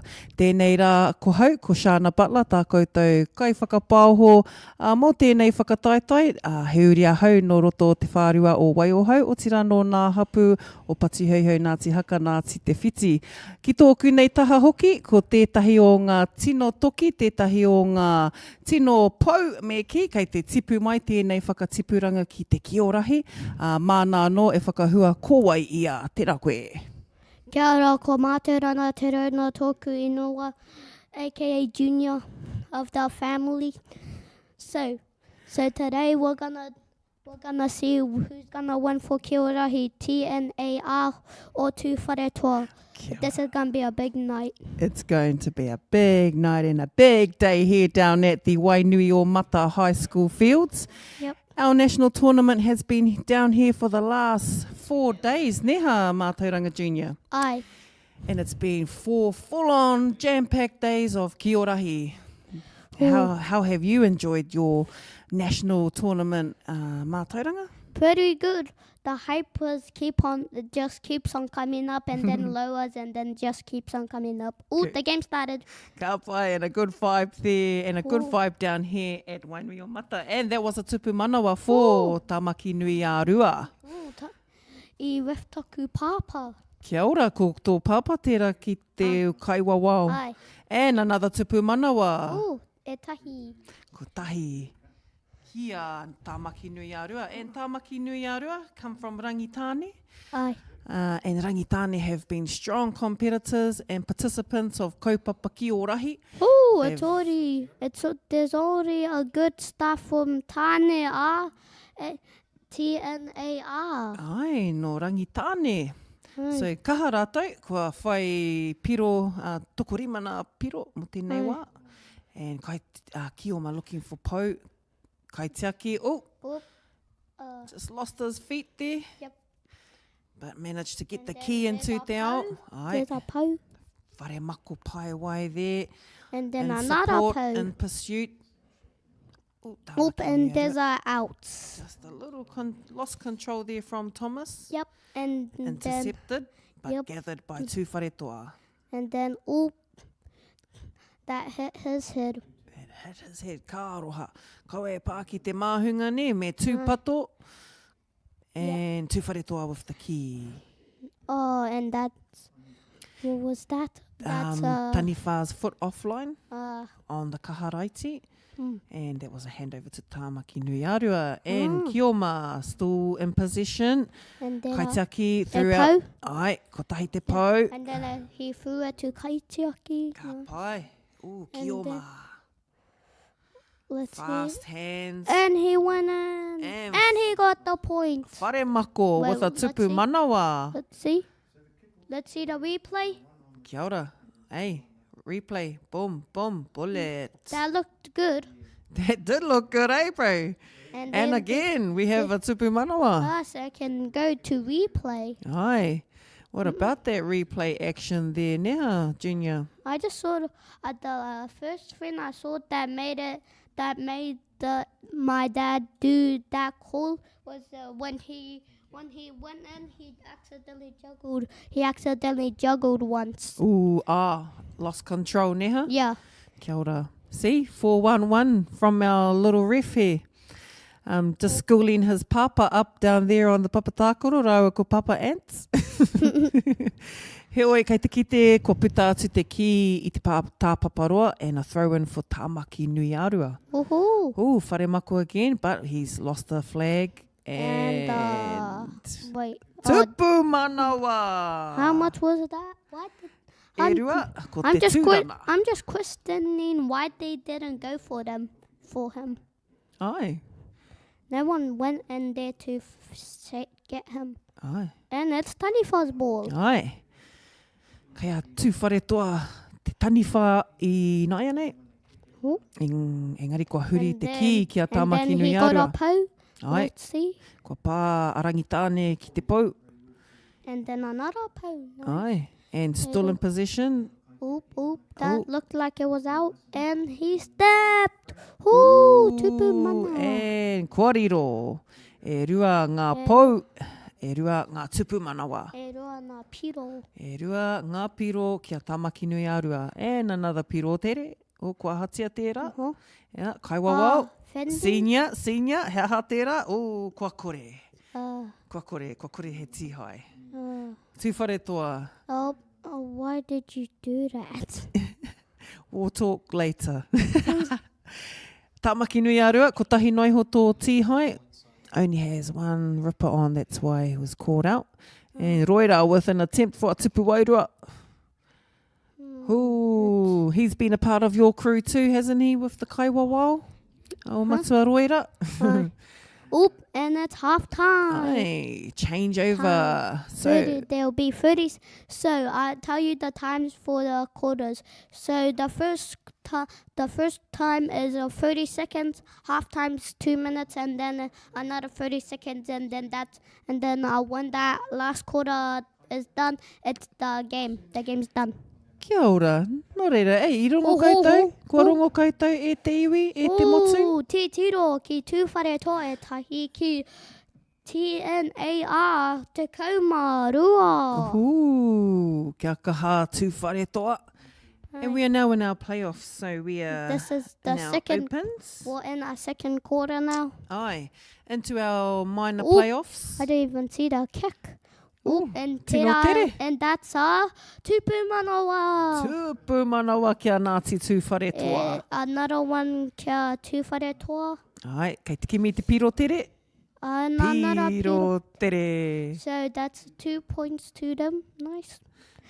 And then and a tihai. And he lost control. Nā te mea, kei te tino aro atu a Tāmaki nui a rua, neha, kei te kimi rātou, kei te kite rātou, tō rātou hoariri. They're seeing what they can do to throw it. Koina, neha, kei te kimi, kei te rapu. He just done a 360. He just 360. And then it went Kia to Sebastian. He went to kaitiaki ball and feet up. Oh, kua hatia tērā karanga e te kaiwawau. Feet up. Feet up. Kia ora.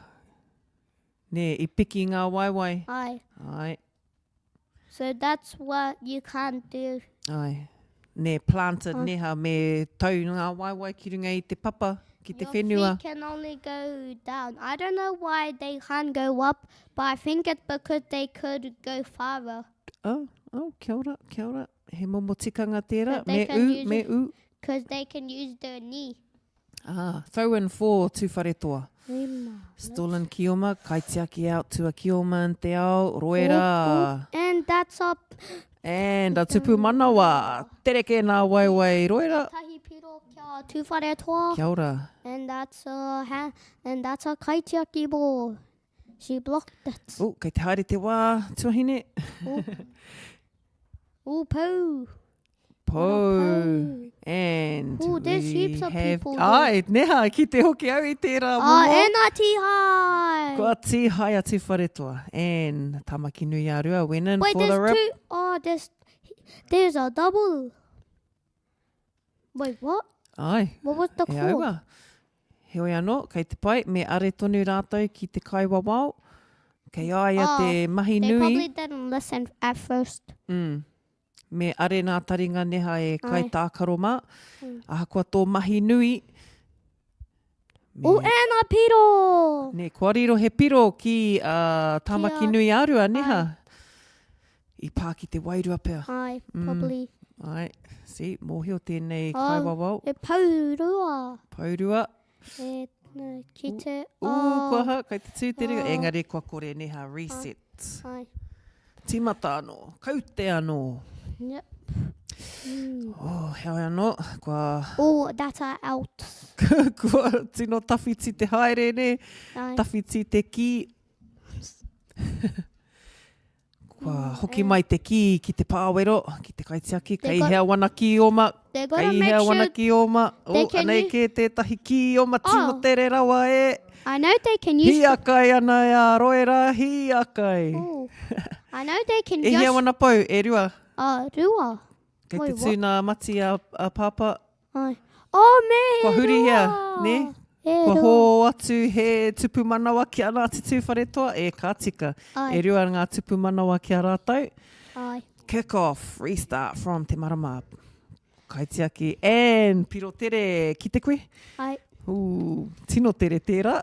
Mēnā kāre koe i te titiro ka mahu e ka tino mihi tero koe. E pautahi.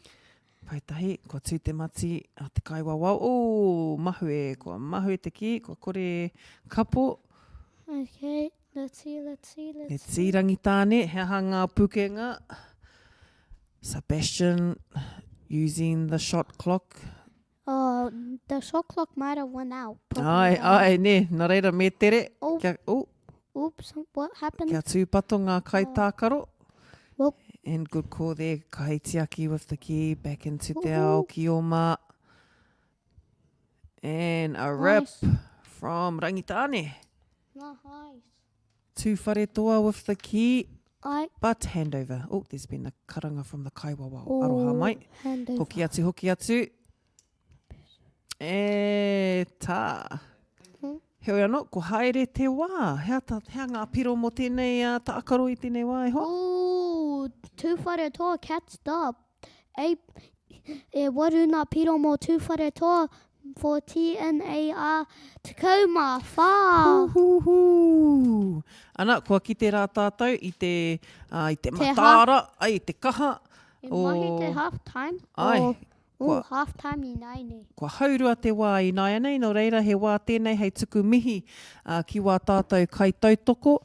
O tira wā tātou kai tono ko te kiorahi ki te ūpoko te ika tērā. Ko rātou te karanga, nā rātou i whakapāo ho te karanga kia tai mai ngā iwi ki konei. Ki roto te whanganui ātara, neha? Ai. Kua rere a TNAR.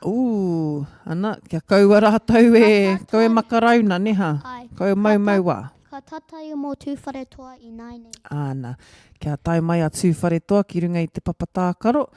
Kia whakamihi a rātou. Ko rātou, kua tai mai te puku o te ika.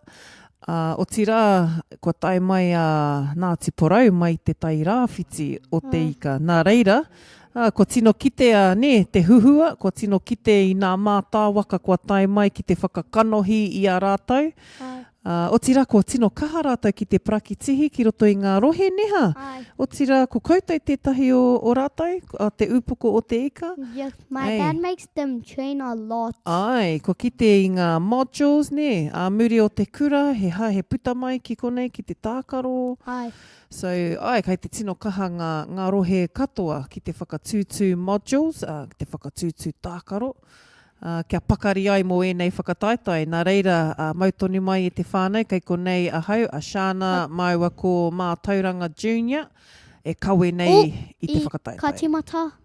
Ko tīmata te tākaro ki Wainganui a tūwhare toa rātou ki a Rangitāne, ko tāmaki nui a rua. Ka paurua o pautahi? Kei te tū e rua ngā mati. And what's that? What was that? And what was that karanga there, kai wawau? Kare moiho. That would have been a mean tupu manawa from whare mako. Ai, kare moiho. Ai, me kōrero atu koe ki a senior muri. Ai. Engari anō tāmaki nui a rua, Thomas, in possession of the key, in te ao, looking for the kaitiaki, looking for whare mako. E pau. E toru! Ngā pou, e toru kia kia Rangitāne. E toru ngā piro. Toru ngā piro, whaia. Kore piro tere. Kao Ashley was going for a little bit of a piro tere. Ai. Engari anō, ai. Okay, wait, what? What was this? What was that? Junior, we need to go and have a kōrero to senior. Ai. Engari anō, ko te kaiwawau kai aia te mananui mō enei tākaro. Kaiwawau rua te kei whātoku tākaro. Koira te pāpā a Mā Tauranga Junior. Haere te wā, haere te wā. Haha te karanga. Kare moiho. Ai, kua huri kia Ngāti Tūwharetoa. Little bounce. E pau. Ai, pā ki te pau. E pau anō. Ai, kua tū e rua ngā mati. He went in. Ka pai, kei te tino koi o whatu o kanohi e hoa. Kei te tino kaha o whatu. Okay, kei te I hapa. And also there's another rule. So if you're holding the reps and when they get if you're taniwha and you're on the reps and when they get if you're a taniwha and you're on the reps and you rep them as soon as they get the ball, it will still be Kioma's ball, and you high them, that'll still be Kioma's ball, not because that'd be Saturday. Marama koutou.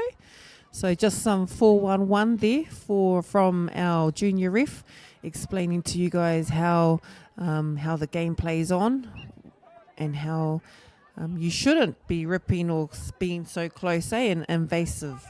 Nā reira, kei te pai, because koira nā tohu throughout the games, you might hear a few more tips. So now when you play Kiorahi, you will know, oh, that's a piro! That's a piro, because mā taurana said. Hoi anō, tamaki nui arua with a save there, with a pass out into te ao, looking for a kioma. Those are some of the rules for Kiorahi that you now know. Kia ora, kua mohe o te ao I nai nei, nā runga I ngā koha. Kua koha koe I enei mā tauranga ki te ao. My knowledge is getting, my Kiorahi knowledge is getting to my brain. Oh, it's so much power to your brain. Kia ora. Too much Engari, brain. te tiro ki te hihi ko nā te mea kai te kaha ki te I roto I ngā kai tākaro e hoa. Too much brain waves. Ai, ko te Kiorahi tō ao. Neha. Ai. Ko koe tētahi o ngā tino kaiwawao, so me tino mātua tēnei tākaro e hoa. Tamaki nui arua, rangitāne with the key and kioma. E pau. Ko tahi te pau, ko tū te ringa Ko papa rua te ants. pau. E rua ngā pau, whare mako with an attempt. Swoosh, swoosh. Is that a reset? Hea te rā karanga. Ko kore pia. Ai, moiho. Ai. Hoi anō, ka haere tonu, ko Ngāti tū whare toa. Nice block there from Rangitāne. And tū whare toa again. Oh, lost position. Tani Kaiwawa, whakawano. ai. So, good cause there from our Kaiwawa. We must give them a mention, neha. We must give them a mihi because they've been out on the papatākaro for the last 4 days. Just to say, no one gives. I go to see games and I only hear some people saying thanks to refs. That's all. Kia ora. So we need to give more. We need to give more thanks to the host and the refs. Ko ia. I rongo koutou e te iwi e ngā kai tākaro, e ngā kai tautoko. Koina te kōrero kua puta mai tētahi o ngā kai wawao. Me aro koutou ki te mihi, me whakamihi au a tātou kai wawao. It's important to acknowledge our kai wawao because of the mahi. Yes. Kai wawao mea and the host, because the host is the guy or girl that makes this happen. This whole entire platform happen. Kia ora. Ana ko rongo koutou, me whakamihia e rā tangata, and that's who we want to acknowledge at this point in time is our administrators, our kaihautu, our organisers of the 2024 Aotearoa Nationals. Aye. And those are all of you contributors have made this kaupapa possible. And for our fourth quarter, we have tū whare toa in Kioma and Ngāti Rangitāne o Tāmaki Nui Arua and Taniwha. Ai. Our tū kaiwawao mā tauranga te rauna and Papa Ants. So now you know when you play a game and you see a kaiwawao, make sure to thank them. Yes, please. Because they help you. Kia ora, tēnā koe. And your coaches. And your coaches. Yes, for all you listeners out there, when you re-watch this, the play and our whakataitai, you'll hear and be encouraged to give a mihi to our kaiwawao. Because our kaiwawao are out here making calls, and e hara tēnei e te mea nui, engari he mea hei whakahaumaru I tō tātou taonga, I tō tātou tākaro, and a restart, re-kick from te marama for tūwhare toa, looking for Kioma, and a quick piro tere, E piro tere ai. all on the full. Tūwhare toa. The coming back. Coming back into the tākaro.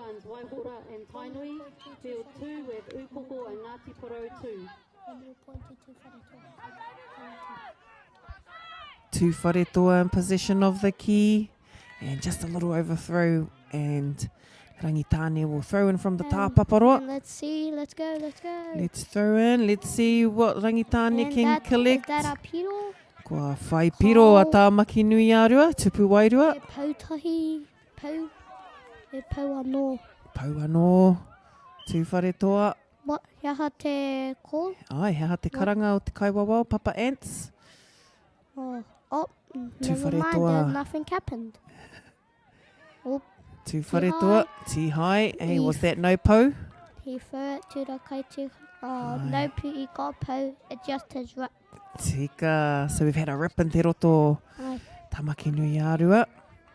Back on defence, you can- Kioma, Oh, rip. and a ti hai. Tani whabble. Ka pai. Rangitāne with the key.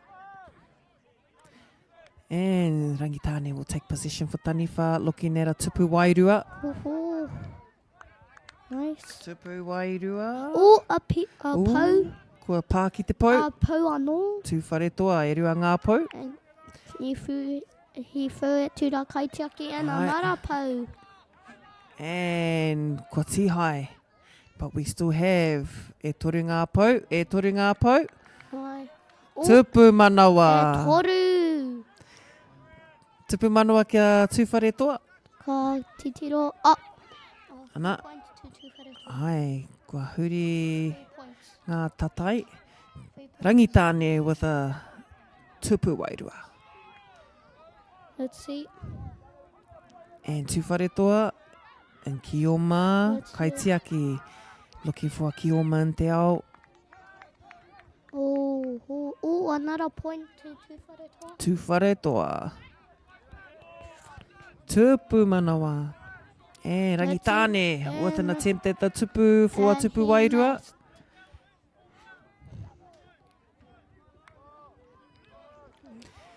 Rangitāne anō, kei te kimi tō rātou taniwha. Rangitāne. Anō, shot clock. Cody. Pauri, kua roa te whakataitai mō tō tātou kaiwawao. Ko tino roa ia i runga i nā papatākaro, kei te āhua pau te hau. Engari anō, me ka kamatoni nā te mea kei te he kēmu anō, hei wawao. Tupu wairua, kia Rangitāne. Yep. E haere tonu, ka haere tonu kia Ngāti Tūwhare toa. Whiua mai te tāpaparo.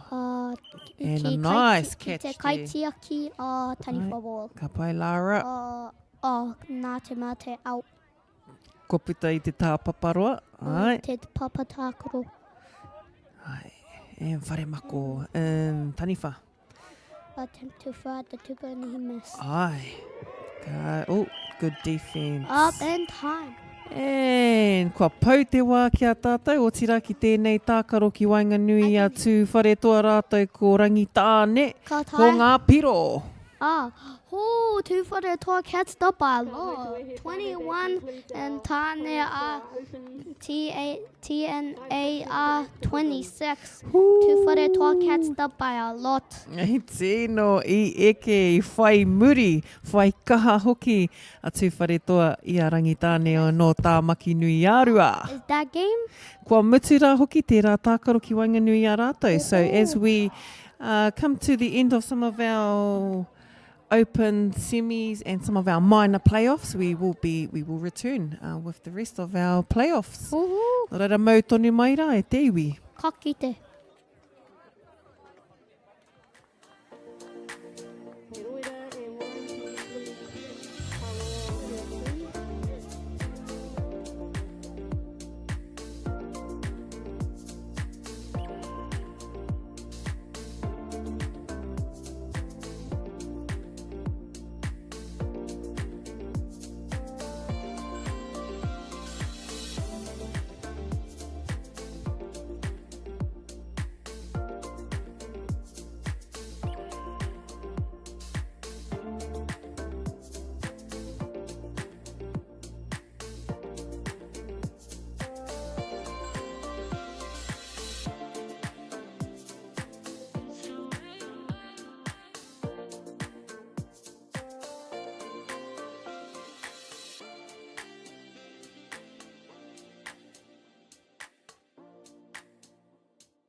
Tau iti mai, tau rahi mai rā, koutou e ngā uri, e ngā kanohi ora pūtanoa i te motu ki tēnei whakataitai a motu mo te Kiorahi, mo te tau 2024. Kai konei mātou, kei runga i te papa whenua, i ngā papa tākaro hoki o Wainui o Mata, e whakanui ana i tēnei o ngā tākaro o te taonga tākaro ki Orahi Tūtakahina. Kai konei ahau, ko Shana Butler, tā koutou kai pāpāo hōreo, mō tēnei whakataitai o tira ki takutaha, takutaha kaha nei, e ki anei ko tētahi o ngā uri, tētahi o ngā tino whakatipuranga o te taonga nei, māna e whakamoheo atu ko wai ia. Kia ora anō, ko Mātaurana Tūrauna Junior tōku ingoa. Ai, i tino rawe te kēmu i nei. It's gonna be a big one. It's gonna be a big one. Nā reira e te iwi. Ko tēnei o ngā uri, he is our referee of the tournament. He is all of 8 years old and has been a part of the Kiorahi kaupapa here in Te Upoko Te Ika. He has just come off the field refereeing the Masters match between Waihora and Te Upoko Te Ika, and he's come up here to share with the iwi, share with the motu about Kiorahi. Just to say Upoko won. And just to say, we have a little crowd favourite here from our kaiwawao, but on our papatākaro, and we are now at our playoffs for our 21s grade. Now we have Waihora, kua tai mai rātou mai te Waipounamu. You've heard us announce Waihora a lot over the tournament. And also our whānau from Rāhui Pōke Katai Nui Waka, kua tai mai e nei uri, nā tani wharau, he piko he taniwha, kua tai mai we neina ki Wainganui a tātou. O tira, kua roa rātou, e pakari nei, e kaha hāpai, e aki nei te Kiorahi. So they're here for a playoff, and as we have our kaiwawao too, matua kāia wharawhara, raiwa ko matua pita noa noa, both experienced kaiwawao. Matua Kai is ready to do the game. And Matua Kai is ready to do the game. Waihora. I could still hear the sirens. And Tainui will take Kioma. E piro e tihai. Ko tihai ki te roto, and Waihora with taniwha. Let's see. And Waihora have come all the way up from Te Waipounamu and have not wasted any time being up here. We also hear so much about what's happening. We hear a lot of support. Tihai. And a tihai in te roto from Waihora. Ka pai, have you managed to ref any of the Waihora games? Yep. Mātauranga? Yep. Ka pai, how have you found them? Quite fast, eh? Yeah. When I saw they trying to catch up to the big fella that looks like a boy. Yeah. He had to try. He was like running at him. Ka pai tino tere. Nā reira, we've just got some insight there from one of our junior refs. Cool to have him on our commentary desk today. O te rā, mihi ana hoki kia Aotearoa FM, ko rātou te reo irirangi Māori o te upoko te ika o tira o tēnei rohe, o roto te Aotearoa nā te toa rangatira. Ko koutou hoki, kei te pāpāho i te kaupapa o te Kiorahi, ki te ao. Nā reira, o kia koutou ngā kaimā takitaki, make sure you tune in, re-watch, replay. Tēnā koe Tyler. Tyler has been a great competitor in the Kiorahi National. Yeah. We've also seen Tyler represent in the secondary schools too. Yeah. Yep. They had not tried. Yeah, that's Tyler. They had not tried to get Tyler's reps and he couldn't. Ai, tino tere kia Tyler. No Waihora. Me I tino tōl ia. Ai, tino teitei ia. And Waihora will get that collection and quickly go for a tipu wairua tainui. It's pausing. Kaitiaki, pass out and rip. E pau o ko a rip. That's right, me maumahara neha mātauranga e rua ngā tihai me mau. Kaore pau. And Waihora, Bobby there, passing to taniwha. Ai. Kioma passing out to Te Ao, looking for options. He threw it to Kaitiaki and feed up. Ai, Kaitiaki. So feet must have come up for the Kaitiaki, eh? Yeah. Reaching into an offside. And if feet comes up, that means it's a handover. Ooh, kia ora. Even if anyone does it, if it's Kioma does it, then it's Taniwha ball. If Taniwha does it, it's Kioma's ball. Oh, kei whea mai tō mātauranga mo te kiorahi e tēnei tama. Kare moi Te ahua nei, me makere mai au, me puta atu au, ko koe e kawe i tēnei. I got taught by my dad. Kia ora, koia, kei te whakatipu ia i ngā kaitākaro kiorahi, mo te ake. Waihora in possession of Taniwha. Attempt for a tupu wairua, engari, collected by Tainui. Tainui will go for a round in te ao, looking for Pou. Kaitiaki, looking for the key, looking for their Kioma. Kioma looking for an option to offload. And Waihora staying close, keeping distance. And Tainui will go in with an option, but did not commit to a tupu manawa. Still moving around in te ao, Tainui Kioma and a Pou touch, but closely guarded by Waihora. Only got a tahi Pou. And it's a ko tahi te reset. Pou and a reset for Waihora, but player has come offside. So we've gone back to Kioma, Tainui. And a Pou. I whiwhi e tahi Pou. Ooh, kei hanga ringa ringa. Still Ko tahi te Pou. Yeah, it's still one Pou because they already got it. Ko tahi te Pou, Kaitiaki looking for a Kioma in te ao. And it's a out. Yes, it Ai, is. little lost control there from Tainui, and Waihora go for a tupu wairua. And a tupu wairua awarded. Ooh, Kia it's ora. out. Engari ko puta te ki I te tāpapa roa. Ai. And kua kawhiua ko Tainui, kua pā ki te Pou. Tere te pā, e rua ngā Pou. Step, step. Ooh. Parahuti ana. Ooh, hana Pou. Ooh, toru whā, rima rānei. Ooh. Ooh, engari ia hatia. Ko tapu, e rua, e rua. Ai. Oh, time. Ooh, kua pau te wā. Te first quarter, kua 30, I mahi te 30 seconds I nai nei. 30 Ai, seconds. ai.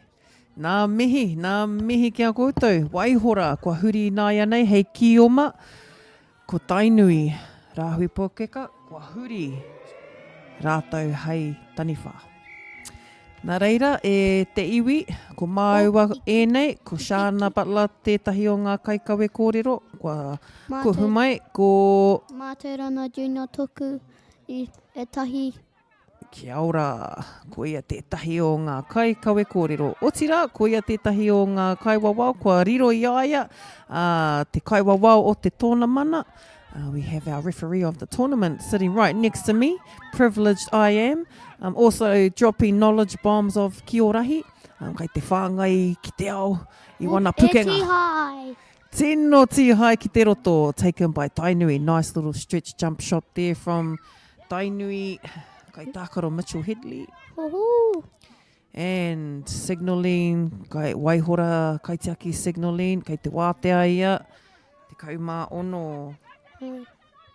Sam there, looking for an offload. But, kua karanga te kaiwawao, hoki atu. Oh, te out probably. Double pia. Kare moiho. Kare mohi o kare mau ai ki te. And He a does stretch jump shot there from Nama te kau. Ko koe te rā te aorangi. Ai. Nice. So for some viewers, it's been a awesome 4-year highlight of kiorahi. We've had whānau join and participate as far from Tamaki Makaurau.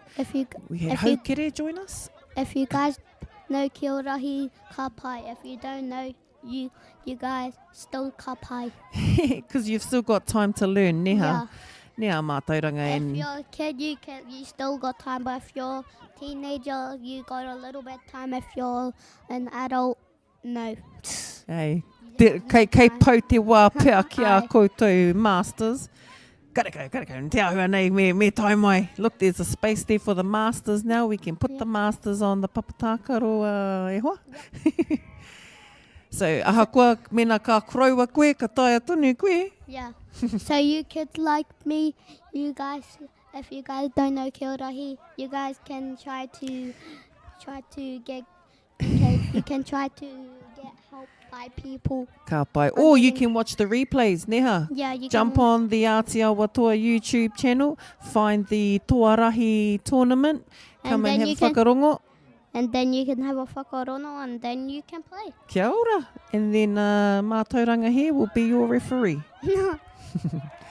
Oh, Waihora. Oh, we nearly saw a tupu manawa. Engari ko taka tana haki, tana tihai. No one got any points. No. Not even Waihora. Not even, but Matt there from Waihora. Strong defence there by Waihora. Well, they're trying at least. Ai. That's the main thing. Rātou ko tainui. And also, the main thing is having fun. That's the main thing. Not winning is having fun. Kia ora. And I rongo a hau i tērā kupu, tērā kōrero i nā nahi, mātauranga, nā tō tuaka nā kahukurai ki, me puta mai ki te whakawhanaunga, me puta mai ki te tākaro i runga i te koa, ne? Kaua hara mai ki te whawhai, engari, me hari me koa.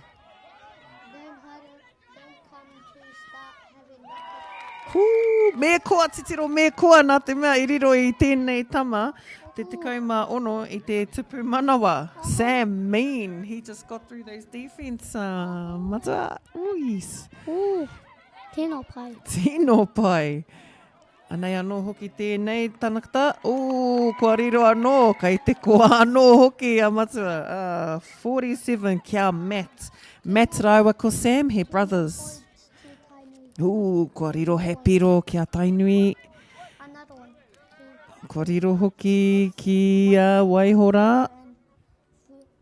Ana kai Tyler te ki nāia nei, kai te teretana oma, kai te kimi i te ki oma.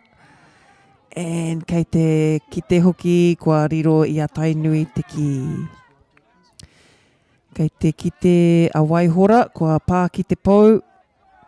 And tainui kua huri. Okay. Kua huri hoki kia Waihora. Ana, ko Waihora, kai a rātou te ki nāia nei. Kai te oma, kua huri kia taniwha. Ai. Tainui nāia nei, kai a rātou te ki, kai te kimi te taniwha, 4 taniwha in, and a block kua ārai hia e Waihora. And also, if you're English, stick to playing tag with that. You will know how to play. And half time. Kua pai te wā, kua half time. So you are minute until I tākaro anō. Ai, nā reira, koutou mā, e are tarina maina, e mā taki maina ki runa i a YouTube, i te whārangi i purā nei. Ana ora hoki koe nei kapa e pakangātu mō tētahi whiringa, mō tētahi whiringa mō te toa mō nā rua te kaumatahi. So and also for you English, what I was supposed to say, stick to playing tag. You won't understand when they say stuff. You won't understand. Engari, kei te pai, ka ako tonu, he akoranga tēnei mō koutou? Yeah, they can ako to te reo Māori. Ai, koina tā mātou hia ne, kia ako katoa koutou i te reo Māori. I still have a long way to go, so yeah, it's okay. Ai, see, kua kōrero mai tēnei o ngā kaiwawa. He's saying that he's still got a long way, but he's still going to learn and he's going to take any opportunity. Neha, ki te ako. Ai, so if you're English, you can try to learn Māori. Kia ora. Koutou ngā tangata tiriti e whakarongo maina, me nā ko tēnei te wā tuatahi e rongo ana i te reo Māori, kei te pai tēnā, a tōna wā, kai piki ake koe ki te ako i te reo Māori. Hey, so we might have some viewers out there who might not understand te reo Māori, but kei te pai tēnā. Yeah, because you can, sometimes you can learn Māori. Kia ora. Ai, koina te kōrero. Engari, i tēnei wā, me tonu tātou ki te reo Māori i runga i tēnei papatākaro neha. Koina te tino taonga, kia pupuri i te reo, ki wainga nui o ngā hākina, ngā kori tinana. Ai. Reira, kua tangi te O. pūtātara. Ai. O. He aha tērā. he aha tērā, ki te koe nā waiwai o te kaitiaki. Ai. Ko tēnei tākaro, ko te hauwha tuatoru on our third quarter between Waihora rātou kia Tainui waka. Tainui waka have got a mix-up and a variety of players from across Waikato. There's also a representation from Rāhui Pōkeka, just a little mention there. We have also players that have come across from other codes and also from other areas. Engari, ko te nuina, ko te roa rātou e tākaro ana i te Kiorahi.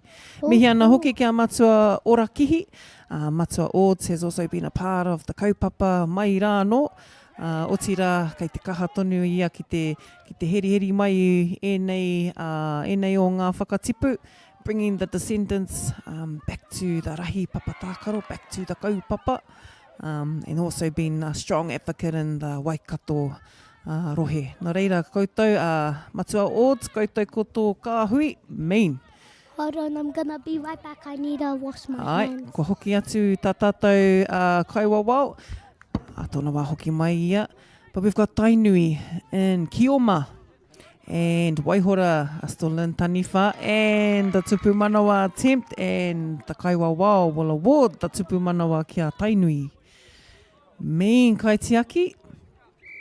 And nice pass in. Good replay, good pass there from the Kaitiaki. Haukura and Kaitiaki tanga. And the Tupu Manawa. Kua riro taua Tupu Manawa. Aroha mai e hine, kare koutou ingoa. Engari, ko te nama ono. Ko koe tērā, te toki. And nice little step through the roto. Engari nā tī hai i runga i ngā taraipoto. Tērā whakakitena o ko tino kite i nā te kaha o te tō, te kaha o te tī hai hoki. But our hoa that has come to support our kai oro reo, our kai kawe reo, we've had our head ref, one of our acclaimed junior refs of the tournament, called Mā Tauranga Junior, no te whānau te rauna. He's been on our papatākaro for the last 4 days, enjoying the experience. And as we can see, he's also seen that they do need acknowledgement. So, nei rā te mihi ki aia. And a nice tupu manawa for Tainui. Kaitiaki looking for a pirotere, but they're going to opt for some pou. And back into the Kaitiaki. Kaitiaki looking for a free Kioma, who's free in te ao. Te aorangi, ko koe te mea wā tea. Engari, kua ti hai. We've had a rip in te roto. Waihora in possession. Taniwha looking to break the defence. Tainui defence, 3 Kaitiaki in.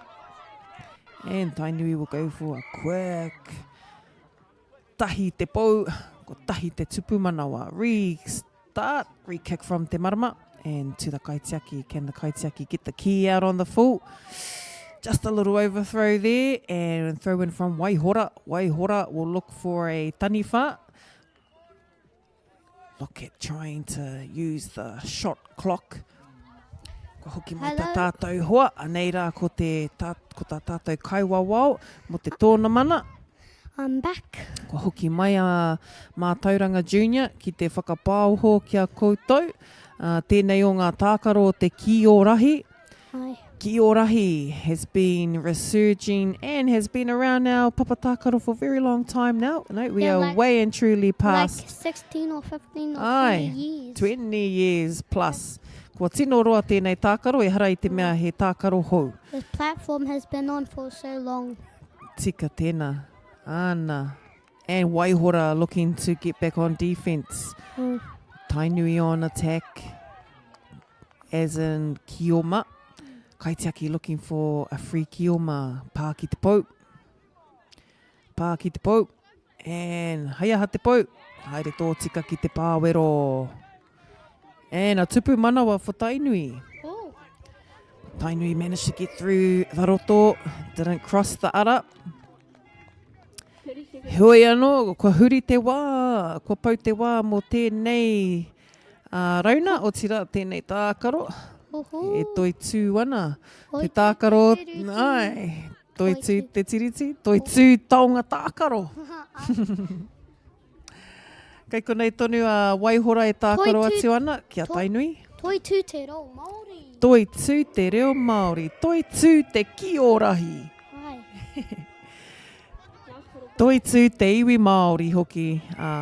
Miharo katoa ana te kite i tēnei tākaro. Ki runga i ngā teihana, o tira ki runga i YouTube.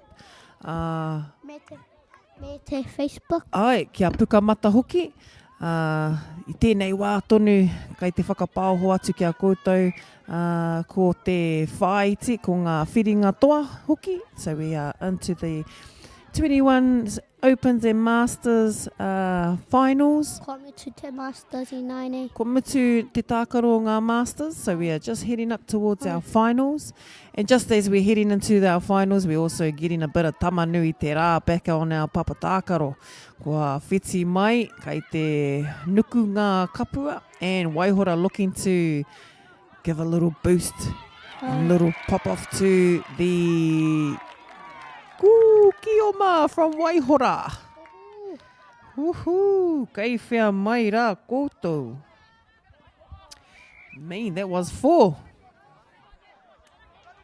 Toko wha. Haere tonu, Tainui me te taniwha. Nice. Airtime from Te Aorani. Woohoo. Waihora. With e pau. E hea ngā pau. E ana pau. Rua ngā pau. And then toru, tupu manawa. Tupu manawa mō Waihora. Ai. Restart from Te Marama. Caught by the Kaitiaki looking for Kioma. Nice catch there. Nice catch and a quick pass off. Oh, I think they got it wrong. Oh, ne? Yeah, the scores. When Waihora scored, they added it onto Tainui. Oh, ne? Oh, kei te pai, mā rātou e whakatika ne? Mā rātou e whakatika, te ahua nei. Ai, mā rātou tērā taha. Ko tāua ki tēnei taha. Ooh, and just caught there by the Waihora Kaitiaki. Back into te ao. Matt there from Waihora. And ripped by Tainui. Tainui taniwha, looking for some tupu wairua. Tupu wairua. And a third kaitiaki in to help with the Waihora kaitiaki. Opting for 1 in, 2 will exit through the ara. And the key's been stripped. How high? Happened? Oh, no. Kareko, me whakatika hia tērā. Kia ora matua pita. Probably out. Kia ora. Could have been just a foot on the tāpaparoa ni ha. Probably. And is this Matt or Sam? Tupu manawa. Ko Matt tērā. Mō Waihora.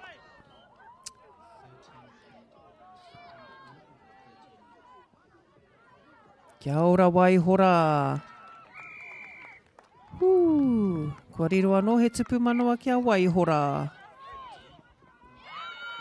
Kia ora anō, tupu manawa. Piro anō. Kia Waihora. Getting some changeovers, so rolling subs are allowed at te iwi. Throughout the tournament, rolling subs have occurred. And good job, Taylor. Good job. Nice throw, feeling a little pressure. Waihora feeling the pressure now. Tainui waka looking to close down the defence, closing the attacks. I just swear if I'm a coach and I just swear if I'm a coach and someone slam dunks and they get ripped as soon as they put their hand up, I'm going for them. Kia ora. Ai, me whakahaumaru neha. Kau e tukuna kia pērā te āhua.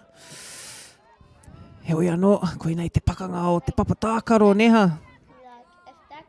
Pauri matua. Ai. I'm going for them. Hū, I rongo koutou I ngā kupu o te kauwawao. For all of you emerging players, watch out for Mātauranga Junior. If you get him as your ref, oh, kia kaha. Coach. And your coach. If you get Mātauranga Junior as your coach, look at all his pukenga that he's gained. You're going to have atuas on your papatākaro. Atua matuas. Waihora in position. Going to go for tupu manawa and kwariro. Yeah, tupu manawa. Tupu manawa kia waihora. Kai. Sam, ko koe tērā. And piro tere. Tiro tere. Kua tangi te pūtātara ki Wainganui i a waihora rātou Ngā ko Tainui. Ko ngā piro tainui e waru ko waihora o te kauma ono. Double up. Double up. Kua eke. Nā reira e te iwi, kua tino kaha ki te koutou neha, ki te tino māia, te mānawa nui o ēnei kai tākaro, ki te tākaro o te Kiorahi. Ko mutu tēnei kēmu ka kite koe hau me ia I te wā I te kēmu anō. Kia ora.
Kia mau tonu mai rā e te iwi, are mai rā wā koutou taringa, mātakina mai rā koutou i tēnei o ngā whakataitai Kiorahi āmotu mo te tau 2024.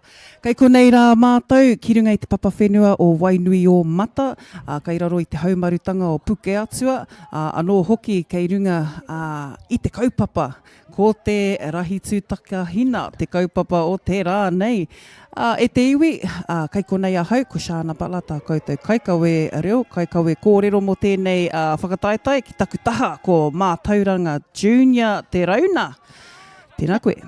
Kia ora, ko Mātauranga te rauna Junior toki inoa.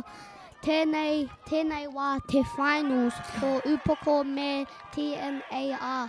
Kia ora. This is going to be big. It's going to be big. We have a strong te upoko o te ika supporter in here, well, two. Engari anō, kei te pai, nā te mea, kei te tino kite, i nā pukenga kei wainga nui i a tamaki nui a rua rātou ko te upoko o te ika. So upoko are in Kioma position, tamaki nui a rua will take taniwha. Hea nā pau. I know there's toru. Ai, and Matua Ora Kihi is head ref. The coach of Mana is reffing. The coach, yes, we have Jason Tangiano also as second ref. Aye. So we are in our finals for the 21s grade between te upoko o te ika rātou. Kia tāmaki nui ārua. Come on, DJ. Kia kaha. Tupu manawa. Tupu manawa, ko whakaai te kaiwawao. Tupu manawa, nuka pai nuka. Ka pai nuka. Ko koe pēa e taia te whakahua i ngā ingoa, ana kai tākaro. Kua pā ki ngā pau. Ngā pau, kare mo. Ai, kare i te tino kite. E roa toru me. Pēa. He tupu manawa. Engari anō, kua tihai ki te roto. Tihai. Kare, ki te ahau te rā tihai? Ai, kare hoki au I ki te. Heo anō, kare I te kamera I reira pēa. I just saw him run this way and the next minute Ai, tino tere. Pāra huti ana nā waiwai neha. Reihana te rauna with position. That's a goose guarding. Ko goose guard ke tērā, hea tērā momo ārai. So ko kuihi. So see, the taniwha has to advance. They'll go more by the post. Ana, koe nā rā rautaki kua kitea tēnei kaiwawao I runga I ngā papatākaro. Matua ora there with two ringa, kei te tū nā mati e rua. E rua ngā pau. If she advances, that means it's not a thing. Hea tērā tama. That's not a goose guard. Kia ora. Because he's not going more to the back, he's going to the front. Koina. He ārai kuihi. Niwa! Kua ahatia, kua riro. Ai, kua whakaai te kaiwawao e whā toru rānei. Hea te nā piro. Taiwa, kei te hurihia e te kai tango piro. Ai, ara. Jai Hirini and Kaitiaki looking for a Kioma in te ao. Reihana now in position, looking for a setup. Quickly moving around in te ao. Jai, kia kaha, kia kakama. What was that?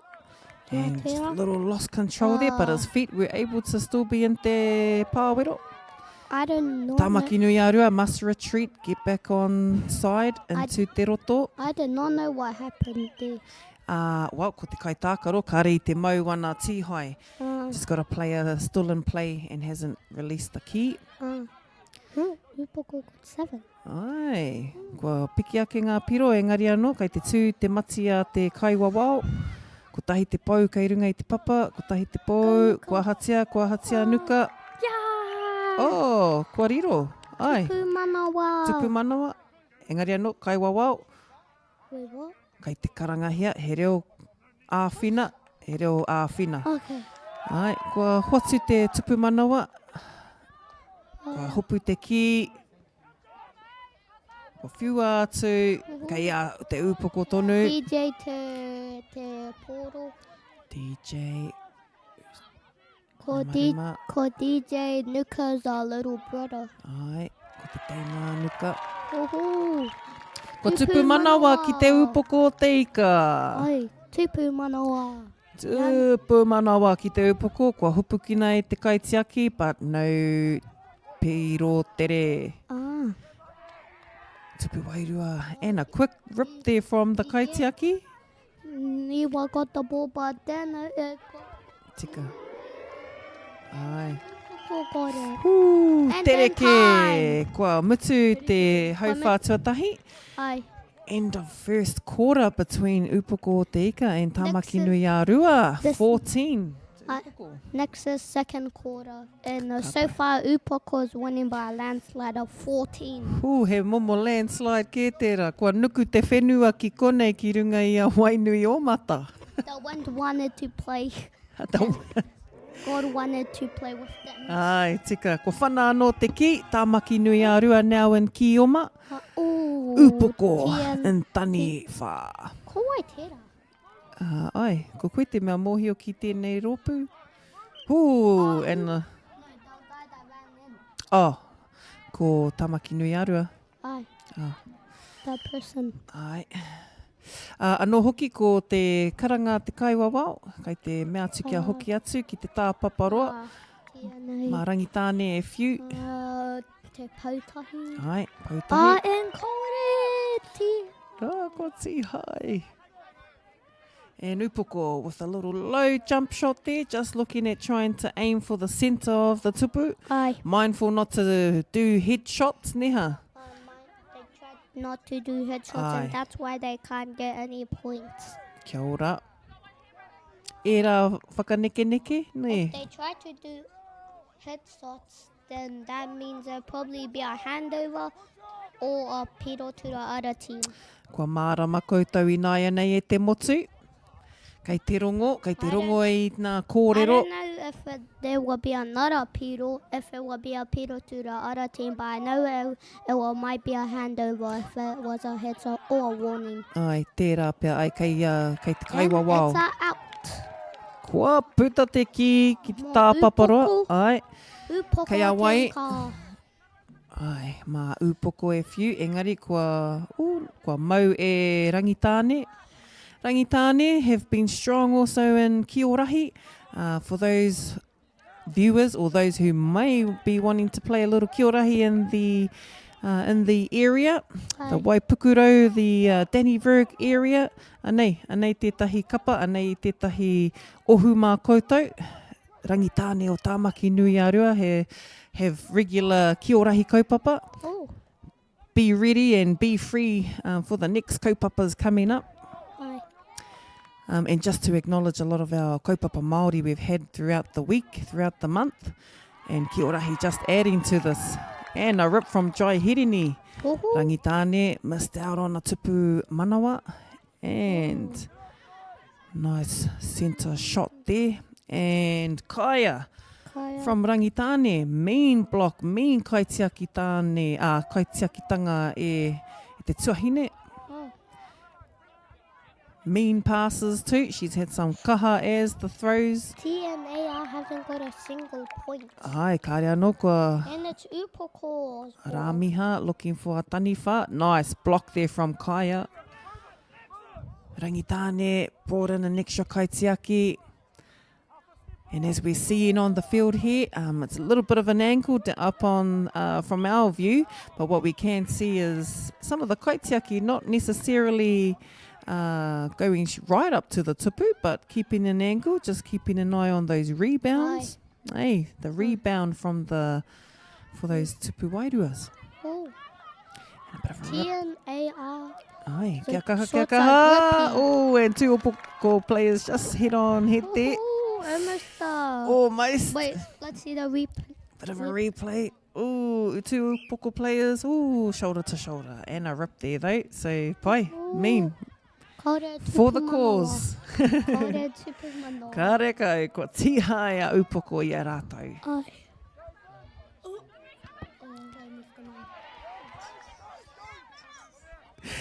Kei te Pauri. rongo tonu i te hihiko te tākaro ki runga i te papa tākaro Kiorahi.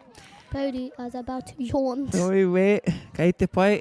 Our kaiwawao here is just taking a little breather off the fields. It's been a long day, a long weekend for Aotearoa Junior and for all of our kaiwawao.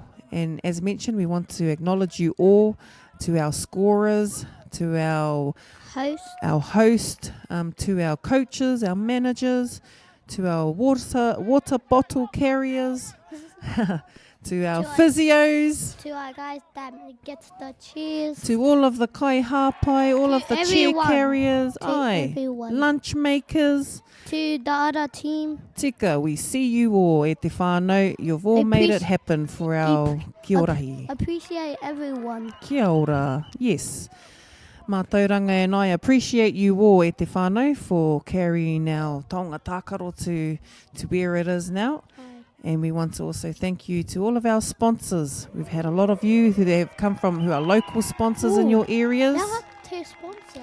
Ko rātou ngā kai tautoko, ko rātou ngā... Aotearoa FM. Ai, we've got 374 as well. So they were Matua Choi Tāwhai's label. So they've also tautoko kākahu. We've also got Mantis, Kiorahi Aotearoa. Mantis. I moio hau Mantis. Ai, kei te mohe ko rātou tētahi sponsor. Yeah, he's nā the reira. guy that gave us like $4,000 to do the stuff for and repairs and Mohi o for the tēnei clothes. tangata. Kia More ora. clothes and that. That's all I know. Whāmano te ki mai. Whāmano Ai. tō kōrero. Ai. Kia ora. Nā reira Mantis, koia, ko koutou tērā, ko He's the koha mai. biggest. He's probably the biggest sponsor now. Kia ora koutou e te sponsor o Mantis. Kia ora koutou katoa mō te sponsor. Ai, tika. E, Oh, whakapono E ana. mahi te half-time kaira hau e moiho. Ai, ko haurua i nei, ko pau te wā, ko Ai. hoki mai ngā tīma, ko hoki mai rātou ki runga i te papa tākaro. Nā reira, tēnei rā, ko ngā whiringa toa, ko tēnei ngā toa, ka kitea, ko wai ka tohu. Otira, ko tino kitea i te mi harotana o enei tākaro ki Wainganui o ngā iwi.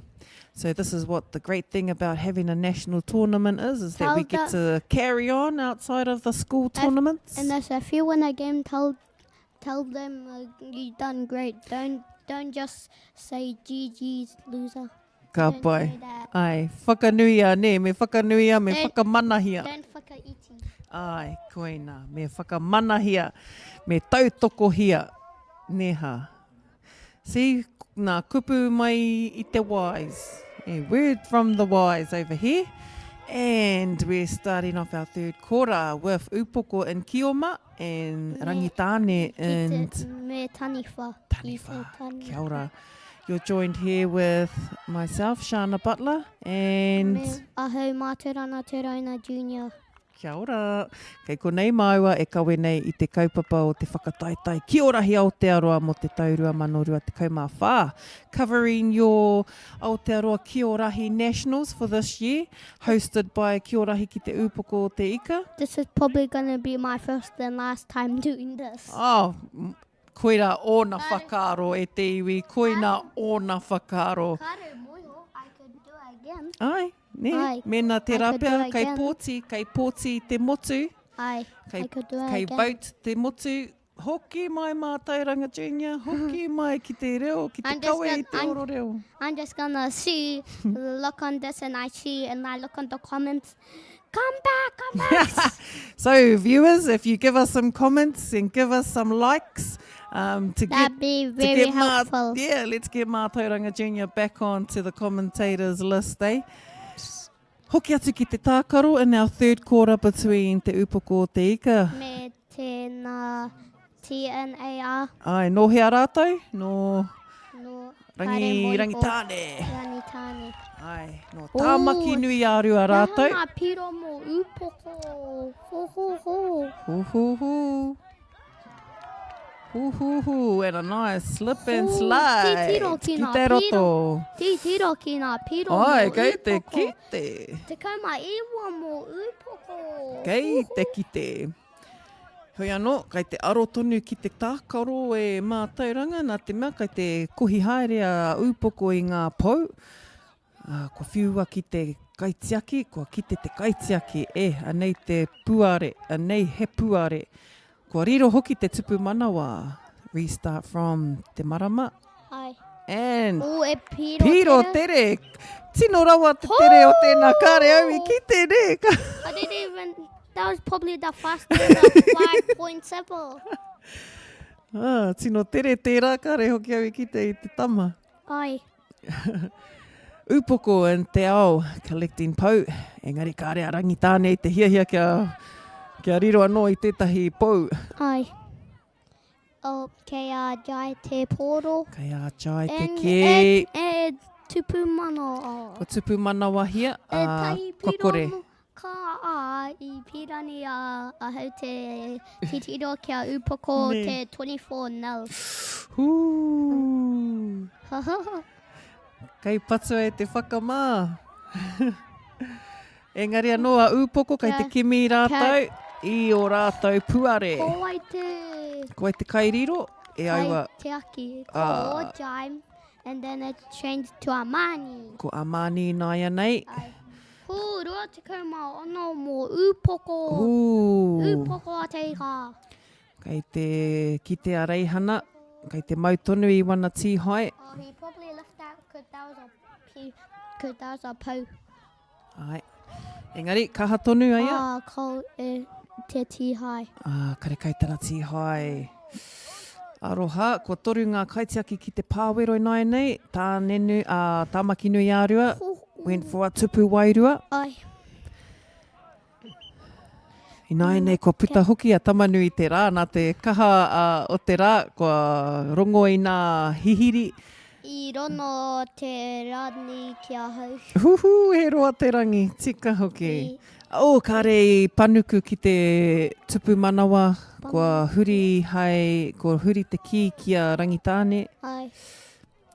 Throw in for upoko and upoko quick collect and pāki te rua nā pou. pou. And in goes tupu upoko. manawa. Tupu manawa ki te upoko. Restart. Let's see the Caught by the replay. kaitiaki. Kaitiaki looking for a kioma. Into space, into the Aotearoa. Rangitāne throw in into te roto. Taniwha. Attempt te ra tupu wairua. Tupu wairua no. E kore piro nā te mea mani te too good. E tino kaha no nā kaitiaki. Tino kaha a mani. Ai, tino kaha koe a mani. Kua pupuri koe I te mauri. Kua tino kaha te ārai I te tupu. Ai. E piro. Kua haere hoki me te wā. time. Kua pau te wā ki a rāua. Kua mutu te kemu. He, kua mutu te rā koata, te rā hauwhā. So one more. Ko tahi te hauwhā e toi ana ki wainga nui a upoko rātou ko Tāmaki nui ārua. Ai, aha koa nā piro, kai te rongo ngā tinana pea, kei te tino rongo I te haruru o te whiringa whāiti, me ngā whiringa toa. I'm gonna go take a deep breath. Ai, kei te hai te hā o tēnei kaiwawao, ka hoki mai anō a kuraua. Hoi anō te hauwhā tuawhā in our fourth quarter between Tāmaki nui ārua and te upoko o te ika. Rangitāne in Kioma, kaitiaki kaia ready to receive the ki. And kua tīhai, upoko rip. Tāmaki nui ārua will look for protecting the tupu. I'm back. And kua hoki mai tā tātou kaiwawao. Rāmiha, looking to move the kioma around. And brava, too much kaha there for the taniwha. Kia taniwha, upoko te taniwha, kioma te TNAR. Ka pai, kia ora. Ko kore riro he piro I tēnei wā e hoa. No points yet, but Tāmaki nui ārua, looking for options. Upoko. I feel like upoko will win. Gaining defence. Ai. And anō, te tiro, kei te parahuti ngā waiwai. Putting on some nos. Just got a guard. Koina te karanga, neha e te kaiwa wau, number 1. Oh, yes! Ooh! Me te tupu manawa kia tāmaki nui arua. I thought it tērā te tihai. Ai, ne. Koira te karanga neha. Hoi anō e te whānau e ngā kai mā taki for all of you tuning in to our live broadcast here down at Wainui o Mata. We are in our finals. New Zealand. Oh, that's right. We have the finals throughout Aotearoa. This is an Aotearoa national kaupapa.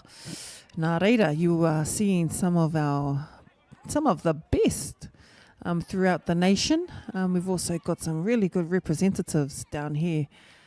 Awesome to have our whānau as far as Waihora, te Waipounamu, kua whakawhiti rātou i te moana o Raukawa, kia tai mai ki te whakataitai.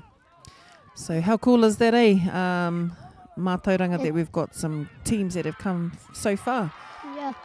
I remember my mum driving over like 5 to 6 to 7 to 8 to 9 to 10 hours just to get to Kiorahi. See the commitment and dedication e te iwi that is, and those are a lot of examples across the motu of whānau driving 10, 20, 5, 10, 12 hours. Probably not 20. Probably not 20 in one day, but probably over a weekend. Wait, what? And those are a lot of hours that whānau travel to reach these kaupapa. Nā reira koutou mā. We also go on a cruise. Sometimes we go on airplanes and for kapahaka. Ai, wera momo āhuatanga katoa, neha. And a ferry to get to kapahaka. That's right, the commitment and dedication e te iwi that we all have for our kaupapa Māori. Ai. Nā reira, tamaki nui ārua are still trying to get on to the scoreboard. Well, still trying to creep up to Upoko. Trying to get to Upoko. And in our last quarter. I think they don't see the scoreboard. Kei te pai, neha, nā te mea, ko te toa korahi. And Upoko still on defence. Nice. Ai. Kei e rua ngā pau. E rua ngā pau, kei te tū ngā mati. Nine, Ooh. E high and lost double. That's right. Player has come offside, neha. Player offside there. Ai. Stepped into te roto. Kia mōhio mai hoki tātou. Ai. This is very fast paced. This is very good for me because I'm a Upoko fan. Nā reira e te iwi, kua orongo hoki koutou ko tēnei tētahi o ngā kai tautoko, tino kai tautoko o te Upoko te ika. Ai. And aren't we very honoured to have you join us here in the commentary seat today there, Mātauranga Junior. Ai. It's been a pleasure having your knowledge shared across the motu with all of us, with all of the viewers. I just started doing this when I came in. I know, and look at that. I came in and then I saw it. I just wanted to look around. Next minute I'm here doing this. Next minute we're commentating our Kiorahi Nationals. Nō reira e te iwi, kua tai ki te pito o tērā wāhanga, tērā hauwha. Hoi te kēmu kua mutu kia Upoko e rua tikau mā iwa nā piro kia Upoko kia TNAR kia whetu. Ooh, he whetu ki te rua tikau mā iwa. Tūhu, kei te hari kua tā tātou kaiwa wau. Nō reira e te iwi, hoki mai anō, mō nā whiringa toa. Ka kite.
Kia ora anō e te iwi, hoki maira. Ki wainga nui o te whakataetai Kiorahi, ki Aotearoa mo te taurua mano rua te kaumawha. I tēnei wā, kei te karangahiara e tēnei o nā whakataetai i nā toa. O tira kei te whakararangi ki runga i te ara ko ēnei kapa e rua, ko ēnei rōpu e rua. Ko ngā rōpu kua tai ki te whiringa toa, mō ngā opens, o tira mō rātou katoa. Ko Ngāti Porou rātou e tākaro atu ana kia tainui waka. Me ki te nui nā o rātou, kua ahu mai i a rāhui pōkeka, no roto anō hoki i te rohe o Waikato whānui.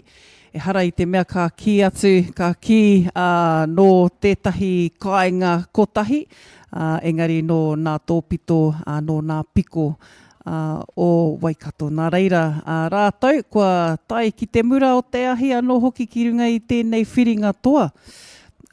Kia are rā e te iwi, kei te āta whakamārama atu ki ngā rōpu e rua, ngā kapa e rua, ki ngā whakatūpatotana o tira ngā whakakitena, kua kitea ngā kaiwawao, i te nui anō hoki i te tino pakari o te tinana me te tere o te haere o ngā kaitākaro. So our referees just having a kind little kōrero with our two teams heading into the finals for the Opens between Tainui and Ngāti Porou.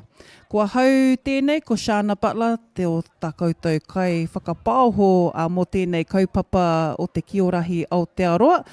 Kai takutaha, ko tētahi o ngā whakatipuranga o te tākaro, tēnā kōrero mai ko wai koe.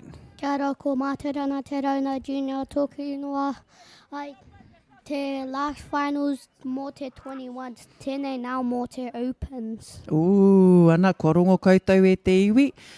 Ko tēnei toki kei takutaha, ko ia tētahi o ngā kaiwawao, ko karangahia, te referee o te tōna mana, the referee tournament guy right here, all of 8 years old. E te iwi. AKA, I'm the best referee. I rongo koutou, nā no hoki we nā kupu. Nā reira, koe ia tētahi o ngā kaiwawao kei te tipu mai. And in between, on our papatākaro, we have Ngāti Porou. Me Tainui. Me Tainui waka. Nā reira, these two are not strangers to finals. I te rātau, i ki te mātau i a Ngāti Porou ki roto i ngā whiringa toa. And it's great to see a lot of the some of the ex-players from and ex-representatives. And my dad with me. We have a representative here on our papatākaro. Ai. And my dad's with me. Yeah. Ai. Nā reira, e te iwi mautonu mai ki te whiringa toa. E paurua. Ai. And a reset. And a reset. Ngāti Porou will take a jump shot at the tupu for tupu wairua. And quickly gathered there by Kaitiaki. Now, choice to see some of the, as mentioned, we've got some kaitākaro o mua. We've also got secondary school and New Zealand Māori o mua. Piro tere tēnā. So you're seeing a lot of skill from a lot of experienced players. You're seeing heaps of skill from Tainui and Ngāti Porou. Tika. We've got representatives. They've all somehow represented at secondary school and area schools. Whoever wins in this game, will they verse the 21s? They will be the toa. So Opens and 21s will be the toa. Ai, so e te whānau kei konei kei Wainui o Mata. Down here at the Wainui o Mata High School fields. We've been down here for the last 4 days. And Kiorahi ki te upoko o te ika have been our host for the 4 days of the tournament. Me Mantis. Ko Mantis hoki tērā, nā tētahi o ngā kai tautoko, rātou ko Aotearoa FM, our local iwi radio station. Tēnei te out.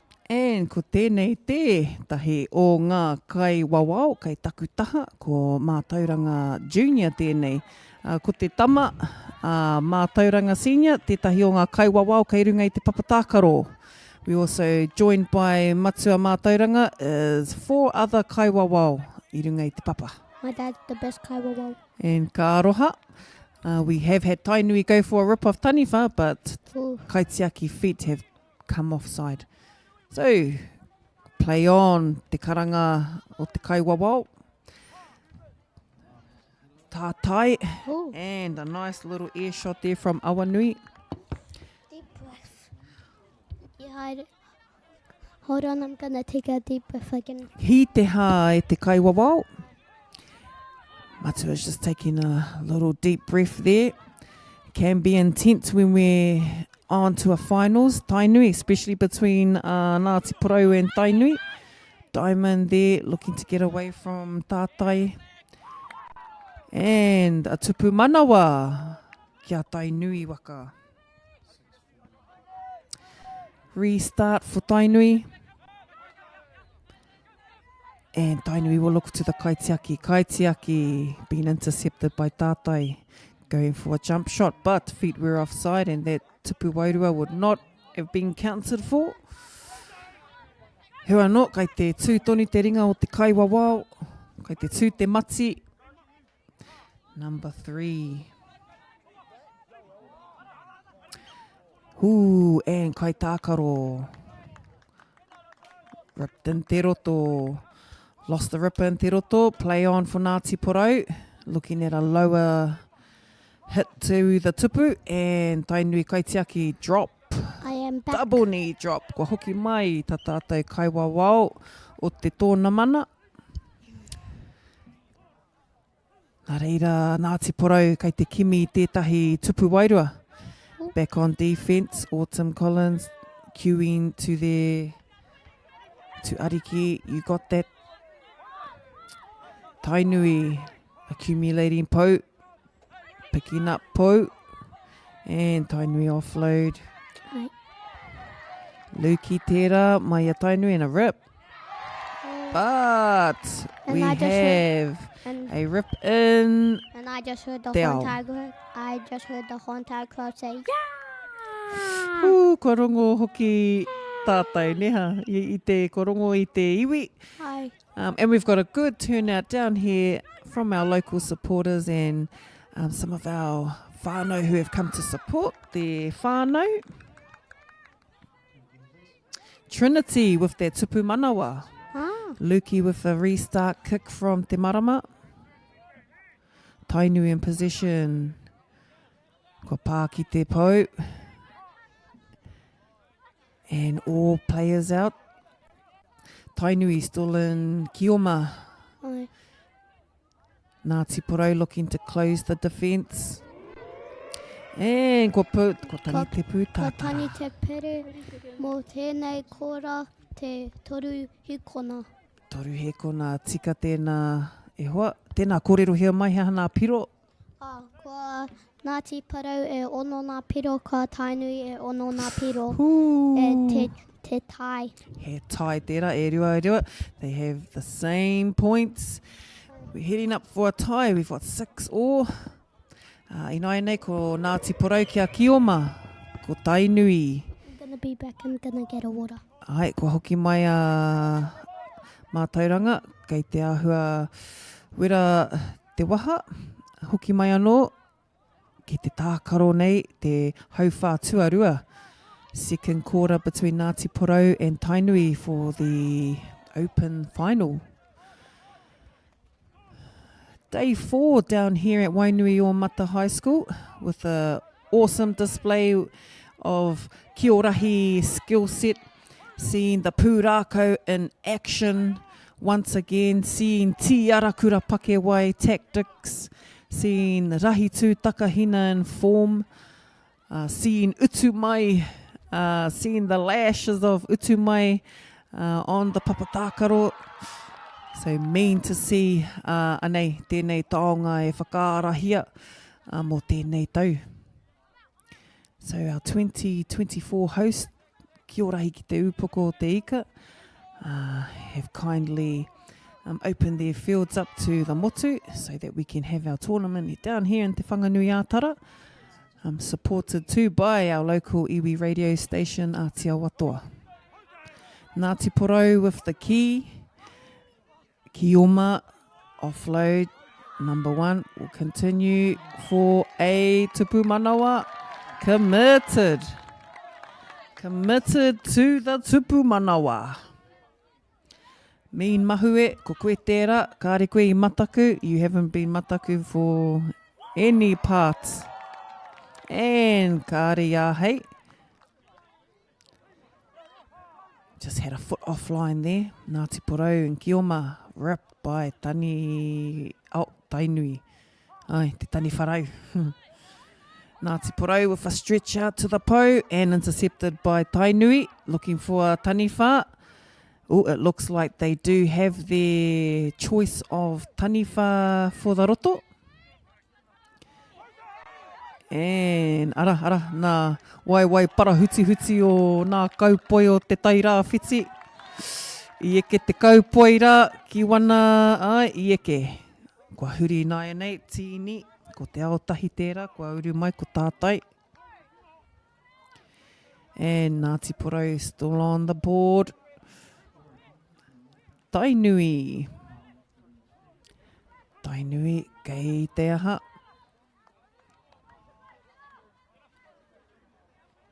And throw in for Ngāti Porou.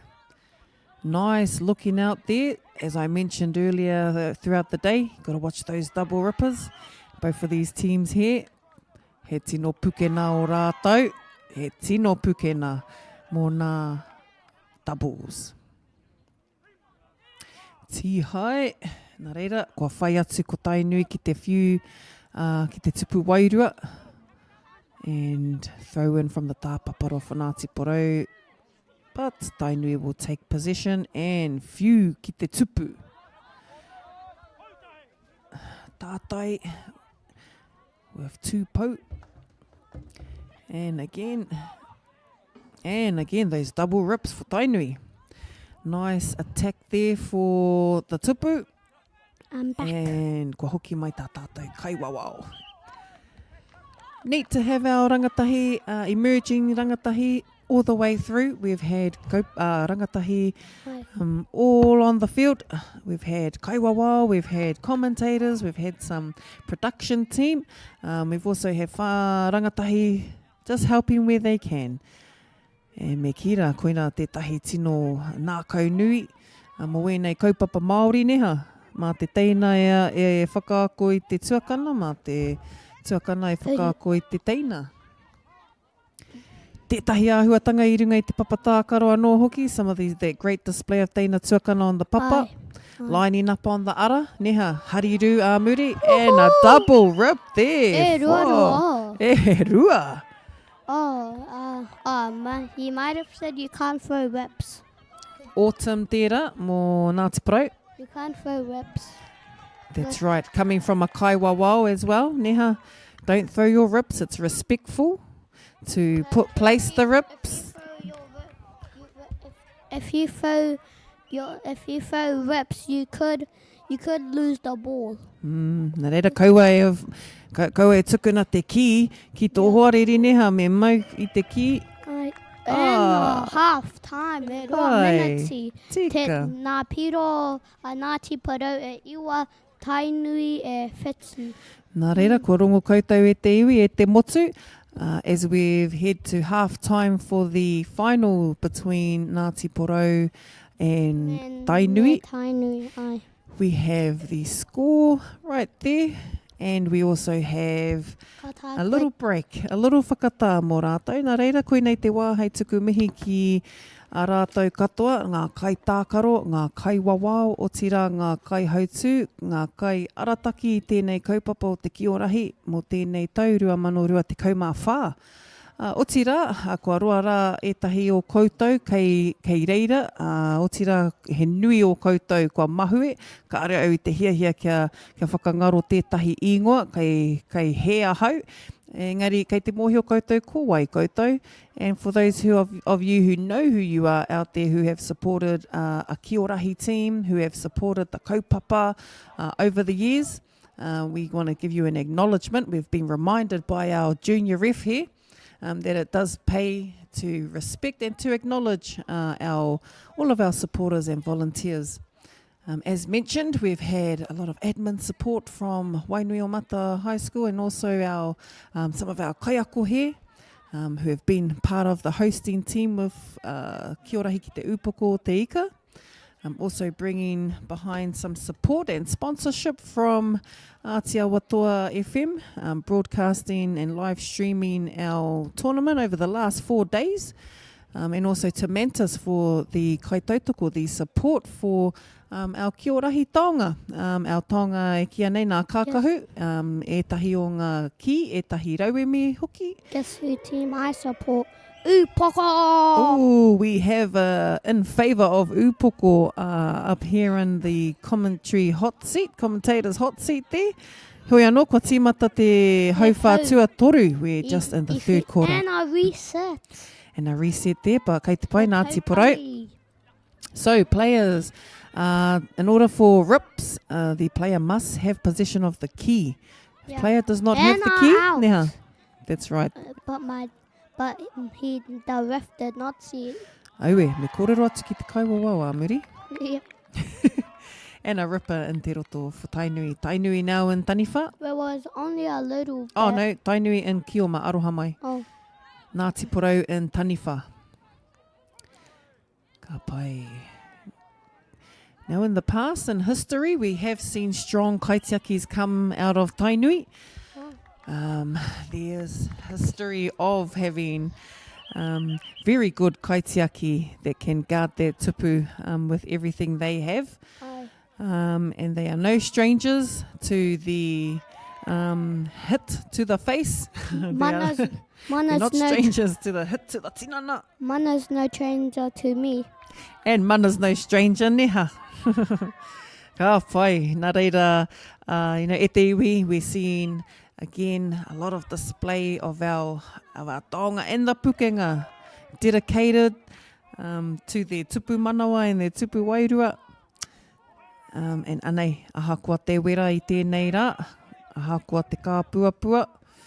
Just telling you, what is this? Ai, he piri piri. Oh. 113. Ka pai e tama. 113. And Ngāti Porou looking to collect the keys so that they can give a power throw at the tupu. Kia Ngāti Porou, e wā kia Tainui e whetu ngā piro. Ai. Ai. Te motu i ngā piro and a double. As mentioned, neha, i kōrero atu ahau, he tino kaha a Ngāti Porou me ngā doubles. Ai. Ai, he pērā hoki a Tainui. Tino kaha. Tino kaha. So seeing a lot of double rip action from both teams. Tino kaha te mana. Tino kaha te mana. When manas playing tino kaha te mana. Kaha. And an attempt for tupu manawa from Luki. Kai tākaro, he oi. Timata anō. What is that? Hea te aha. Oh, kore moi ho. Kei He te pai. didn't kick. Ai, engari, he momo piro tere. Imagine they done a drop out. Ooh, Drop out. and restart. Drop out, drop out, drop out. And offside there for Tainui. Tainui have just stepped into the roto without possession of the key. We he Ngāti, he tupu wairua. I don't want Tainui me Ngāti Porou to get any piro because I want to see a drop out. Ooh, ne. Ai. Oh, he momo anō tērā neha. That's a next level when they have to do a shootout neha. Yeah. Ooh, kua roa rawa au e, kua kore au e ki te tētahi shootout mo tētahi wā roa. When I remember refereeing a shootout, but it was training. Ooh, neha, so kua ki te tētahi momo shootout. Ngāti Porou got a piro.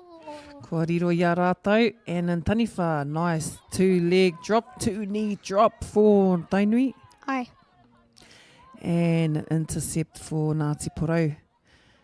And seeing a good switch over, so when Taniwha come into possession, they will swap their Taniwha over. But when they are on attack, they will have a different taniwha in te roto. So, tino nui, ko ki te a whae shares I tērā pukenga. Nā. And pā ki te pou for Tainui.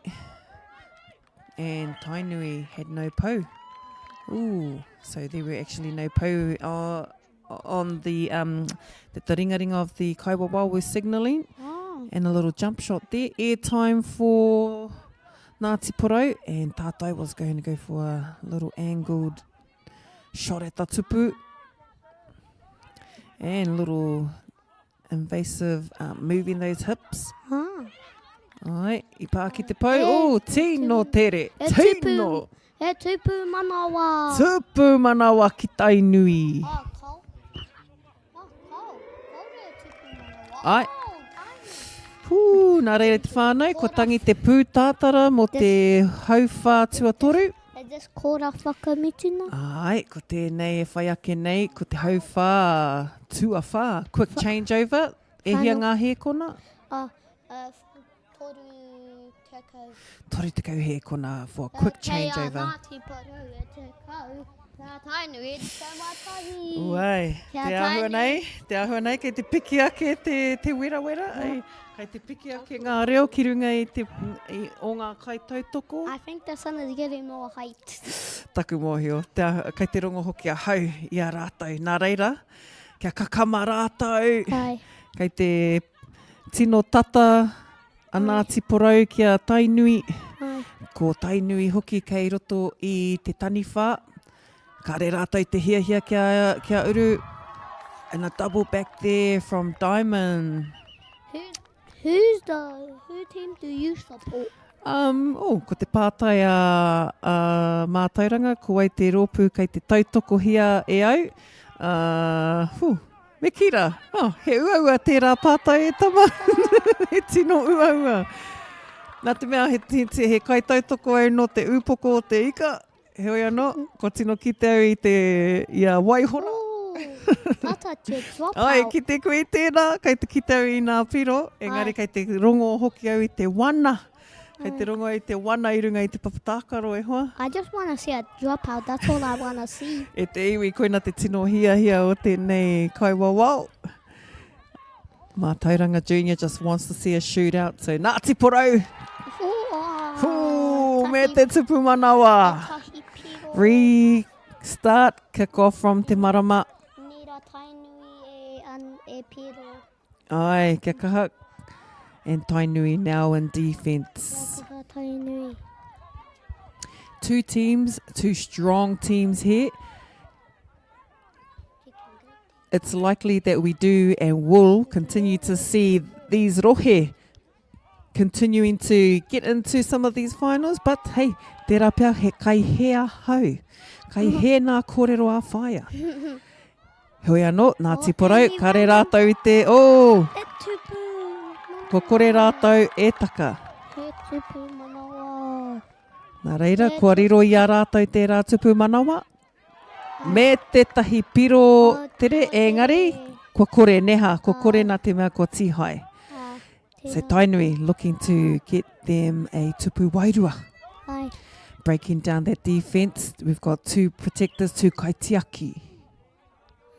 So kua tihai ne, kua tihai. Nā kaitiaki te Ai. Te And tupu. bounced off. Bounced off of te kaitiaki. Ngāti Porou looking for a ki o Manteo. And so and got to 24. good defence from Tainui though. 24 ball. And taniwha ki. Ki kora. Kia kaha, kei te haere te wā, kei te haere te wā. E hia nā he kona mō te taniwha. E rima. Kia ora. 5-second shot clock for the taniwha. And a quick little double rip there from Diamond, from Tainui. Autumn with the intercept there for the kaitiaki. And nice little offload for Ngāti Porou. Little bunch there. You can see that the field's being regulated there out onto the top of the papatākaro. And back into Tainui position. Te 24 ball. Ngāti Porou in defence. Kei te haere te wā. piki ake, nice little jump shot, and feet must, the ki must have been released before your feet land on into the pāwero. And it's quite a bit to watch, neha, mātauranga, when you have to watch your feet. And a double. Nice rip there. At least I can see the line when I'm running because I'm short. Kia ora. I can just see the line. They can't see the line because they're just looking forward. Kia ora. Kia ora e te kaiwawao. And again, Tainui in position, looking to break down that defence. Nice jump shot there. Koe tērā Patrick no Tainui waka.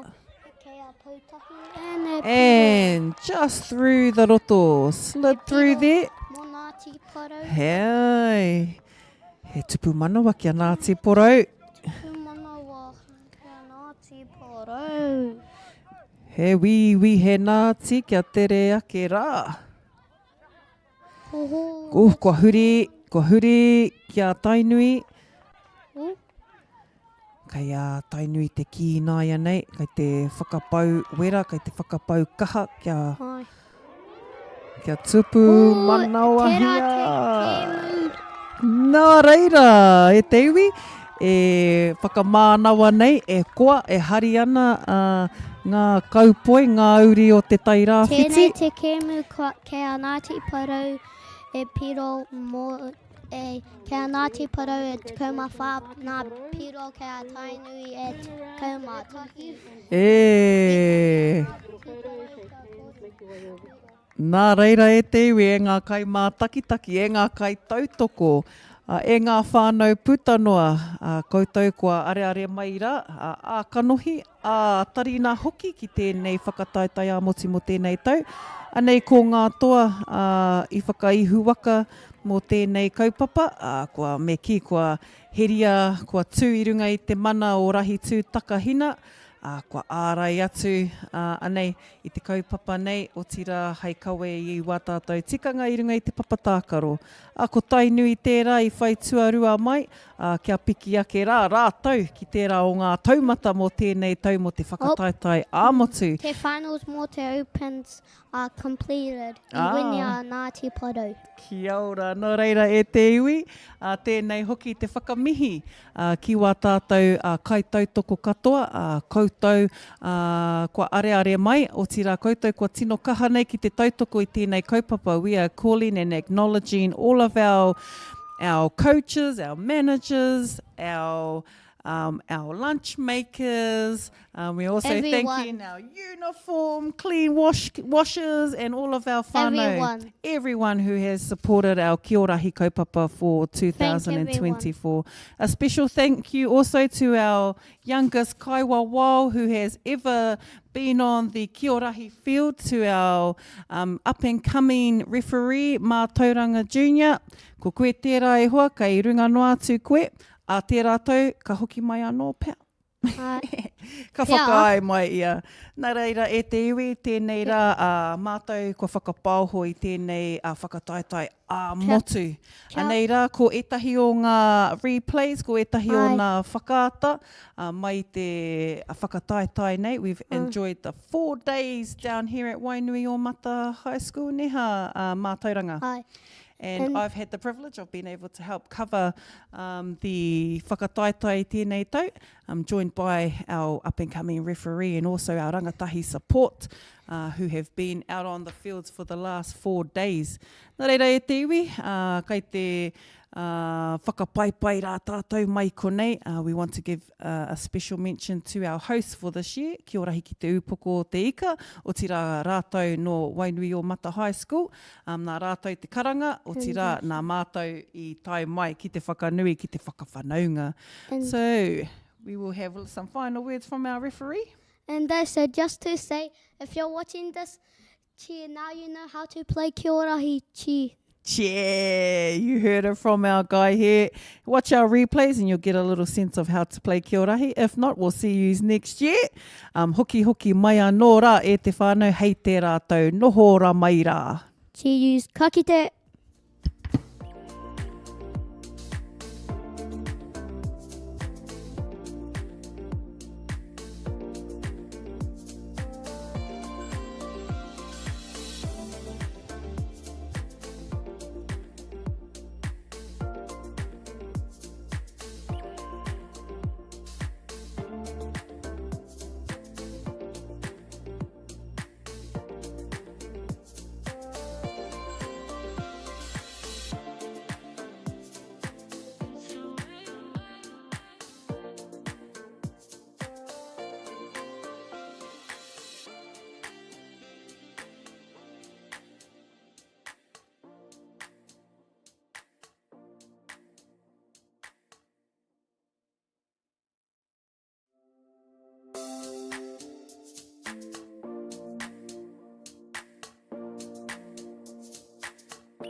Check.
Kia ora if we can make our way over, please, if you're not already over here.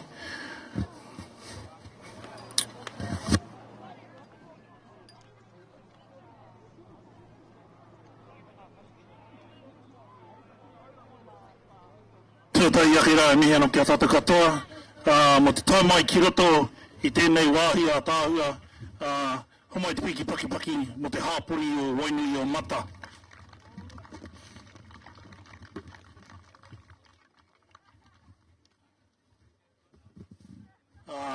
He piki mihi atu kia koutou katoa. Nā koutou anō te hunga e kawe nei tēnei tikanga o tātou I tēnei kawa o tātou te mea tāhua ana ko te kiorahi. I te rangi nei me nā nahi, timatau I ngā kaupapa o te rua te kaumātahi. Tāti ki ngā Opens, utira, tai atu ki ngā rangatira.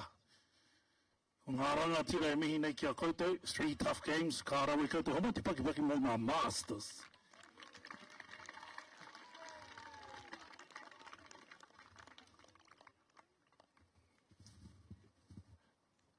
O tira e mihi anō, ki te hunga nā rātau I kawe I āki, ko rātau ki te mahi ua rawātu. The most important and probably the hardest thing to do in Kiorahi is to ref, because there's about 100 referees on the side, and there's probably 16 out on the field. So just with that, we put it down to passion.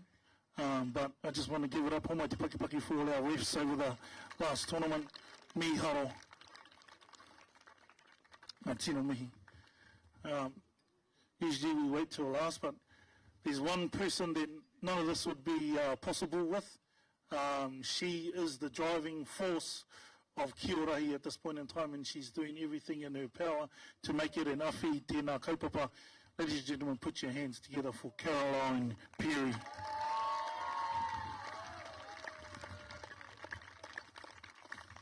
Nā tino mihi kia koe number 1 boss.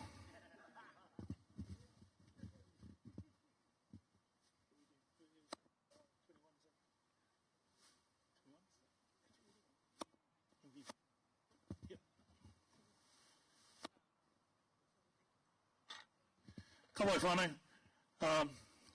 Some people might have thought it would be easy to come down here and just play in a full-team competition with the 21s, but little forget the calibre that came with it.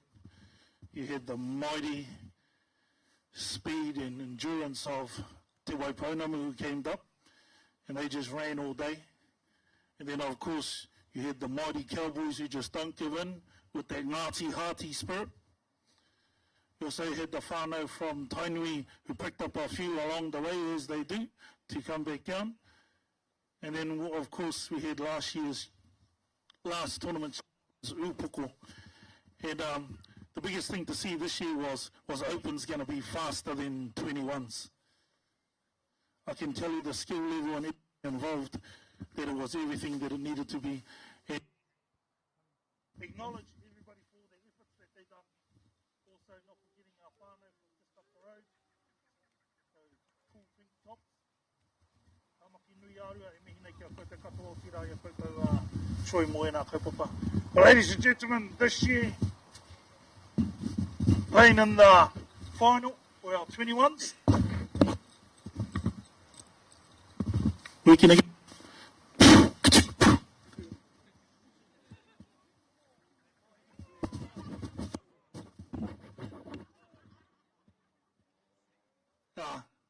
Some effort to 4 teams in their 21s grade. As you saw, it could have went anyway. It went from 1 and 2 actually not being in the final, and 3 and 4 being there. So that just goes to show the calibre of each game, that it was tough. But with that, ladies and gentlemen, silver medalists for 2024 in the under 21s grade, homai te piki paki paki, Tamaki nui arua.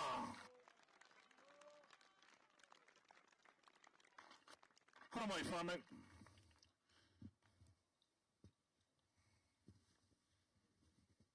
Oh, yes, 3 of us. Oh, 2 of us.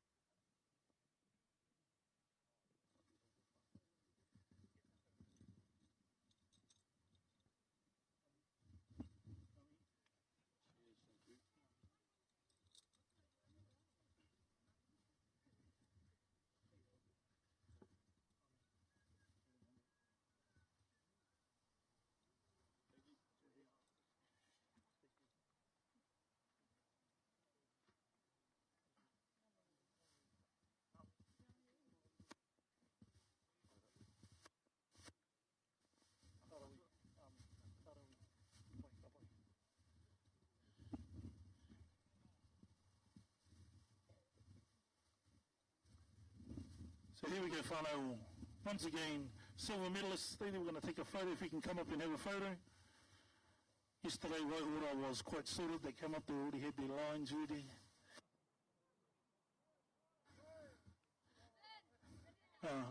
Coaching staff.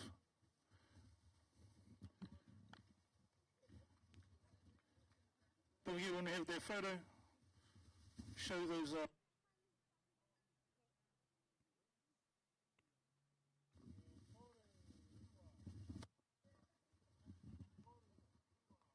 check. Here we go, whānau. Homai te paripaki, tāmaki nui ārua.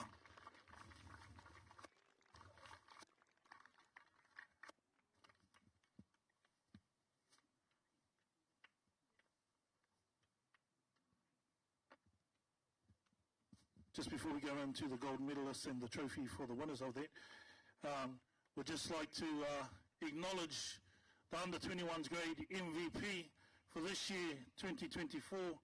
Homai te piki paki paki, held himself on the field, held himself off the field, all the way from Waihora, Tyler!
Mi haro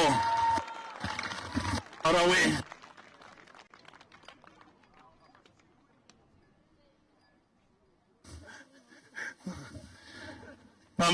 Mami ano kia koutou.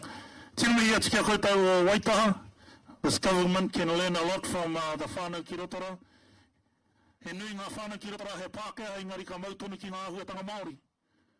O re mihi nei kia koutou katoa. Semi, ngā wakato, koutou tēnā katai mai.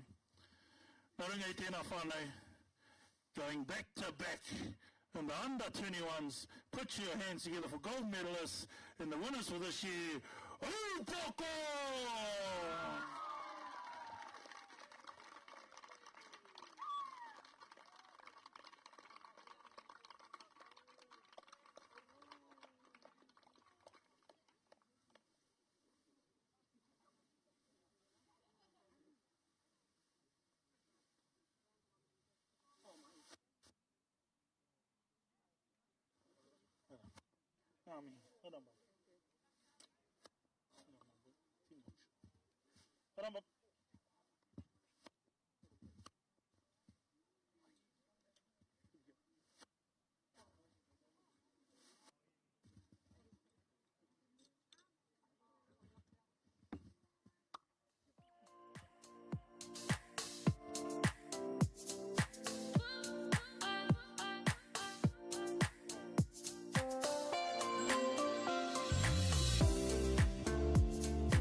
held in the capital, Huntly,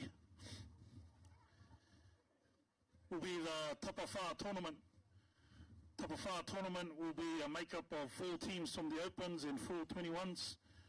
We'll have a New Zealand side, a Māori side, a Aotearoa whānui and a Pacifica side. So we will have 4 teams take place. And for this year's New Zealand team,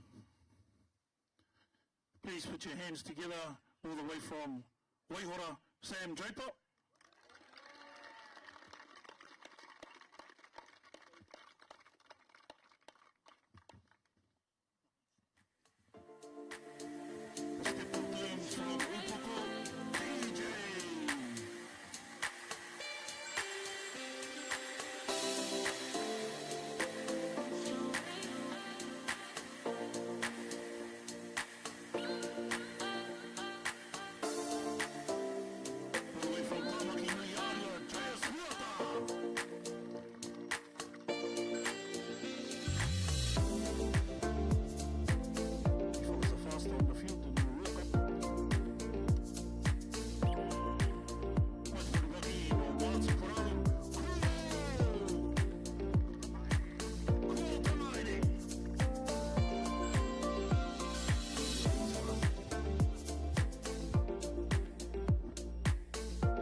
Mai te ropo Waihora, Matt Draper!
She was riffing and counting down from 2 for that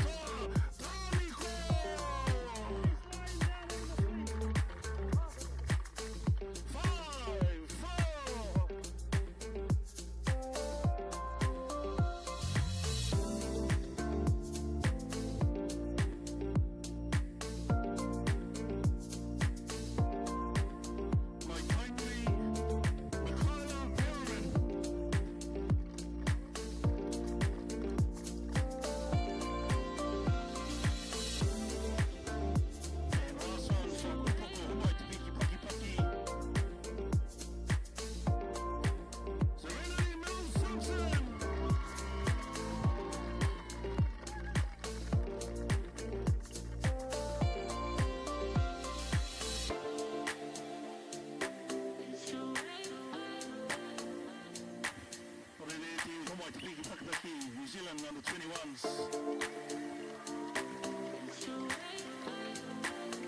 Have a photo if you can come in.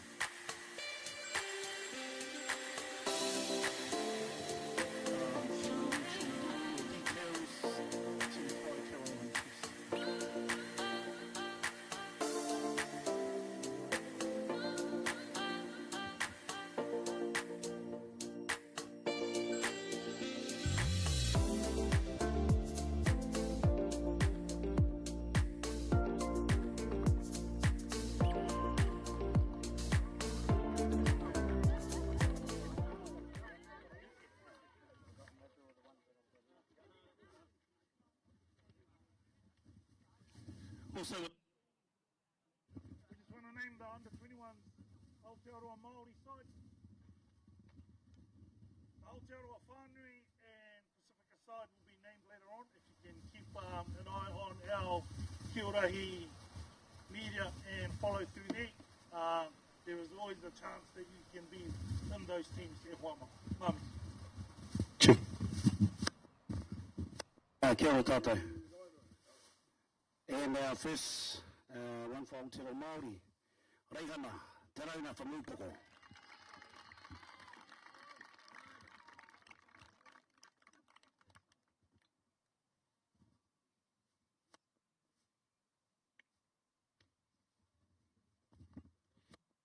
And our next selection from Waihora.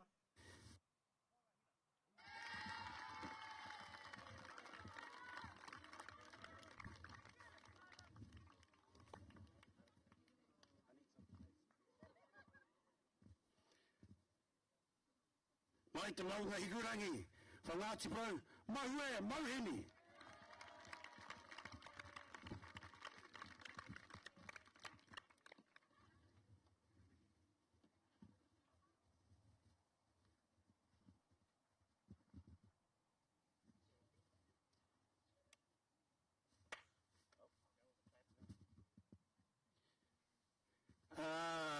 Next selection, my tainui, Nico Irihei.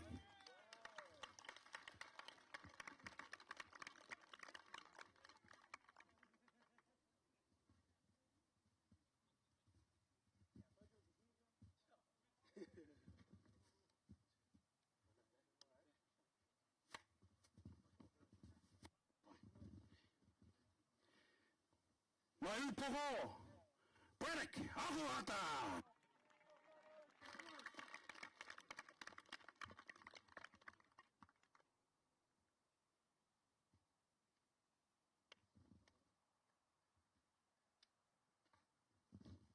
And last one,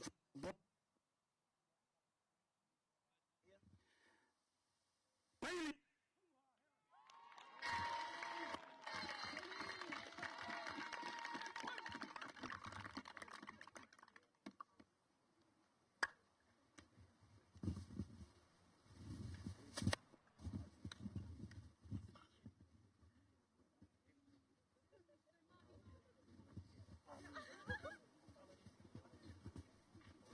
Good one. Moving over to our girls, starting off right to Maunga Hikurangi. Ariki Beach.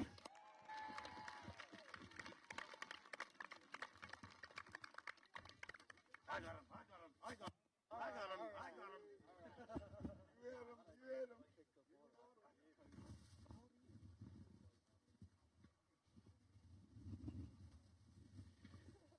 Tamaki Nui Arua, Jayla Alexander.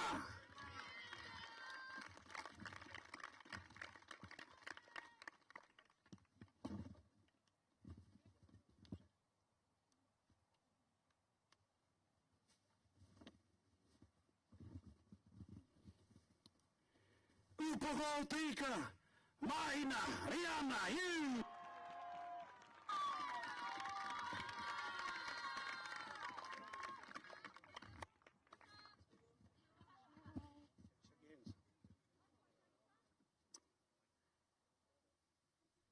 Tainu Waka.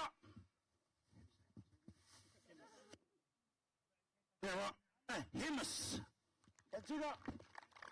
Ketoy.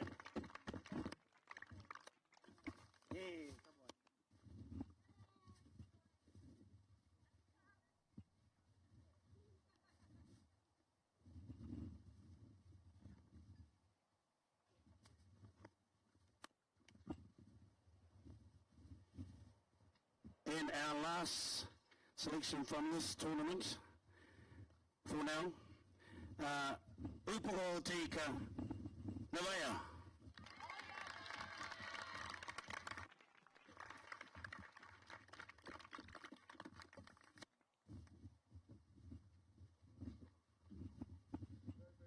Gil's get in front. Gil's on to get in front. Move across, boys. Move this way.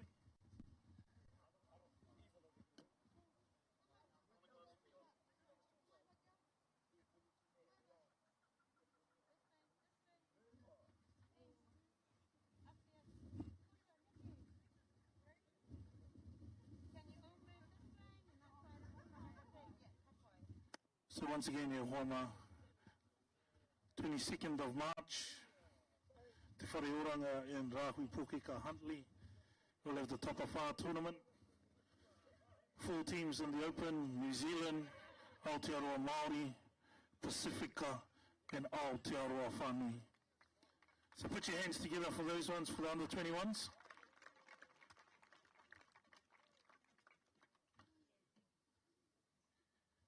Ina nei e hoama, ka huri atu ki ngā Opens.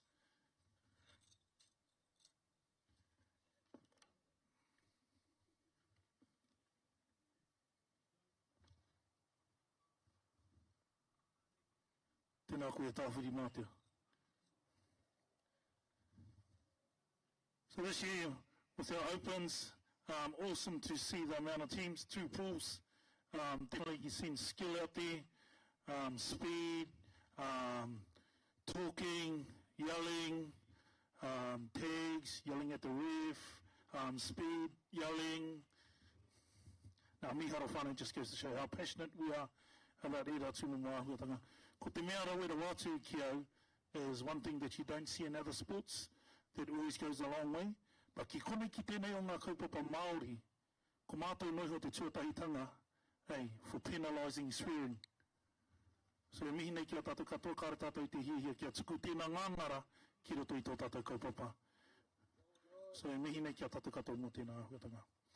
Once again, just put your hands together for all the Opens teams. Awesome effort. Don't leave those gears lying around because there's a lot of flash t-shirts that I wouldn't mind having. Ladies and gentlemen, definitely a heightened energy final. Homai te piki paki paki, silver medalist, Tainui.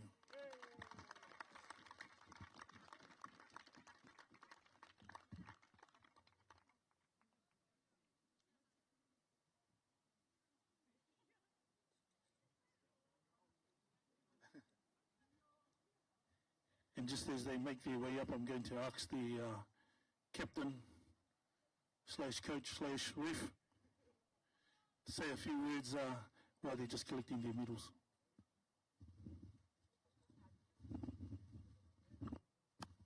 Tēnā rā tātou te whānau, tūtai rā tēnei te mihi te atua koe te timatanga koe te whakamitunga ngā mea katoa, ki tō tātou kuini ngā waihono i te pō, potatou te whirawhiro te tuawaru, pai māriri, ki te hunga ora ko, ki te hunga matia ko wehi ki te pō, haere atu rā ki a tātou te hunga ora, ko tai mai ki tēnei kaupapa mo te Kiorahi, tēnā rā tātou katoa. I'd just like to thank everybody for showing up, giving your time out of your own time. Some of us Opens, probably taking time off work and all that stuff. So everybody give yourselves a round of applause for showing up,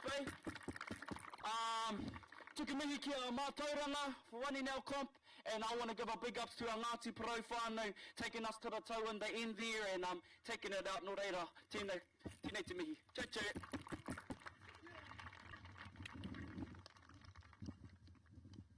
Tēnei te mihi, tchau, tchau.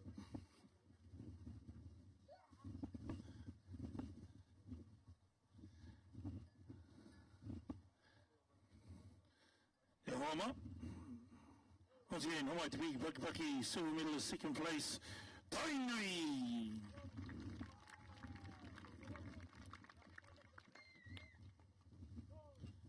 I'd just like to say they're not as fast as what they thought they were when they were at school.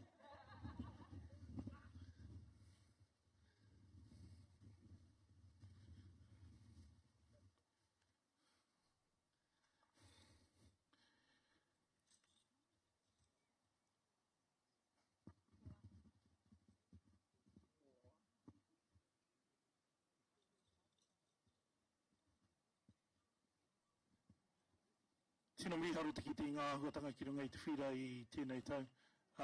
It's actually a real hard job to find one MVP in the Opens because there were so many. But one person who definitely stood out for her team, she done all the work behind the scenes and she covered her area and covered a lot of men. And she made the tags when she needed to. And this year's MVP by Ngāti Porou. Give it up for Hunter!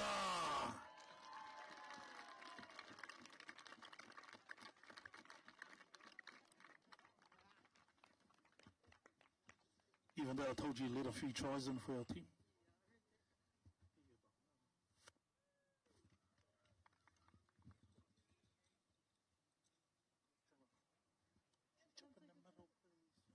Okay,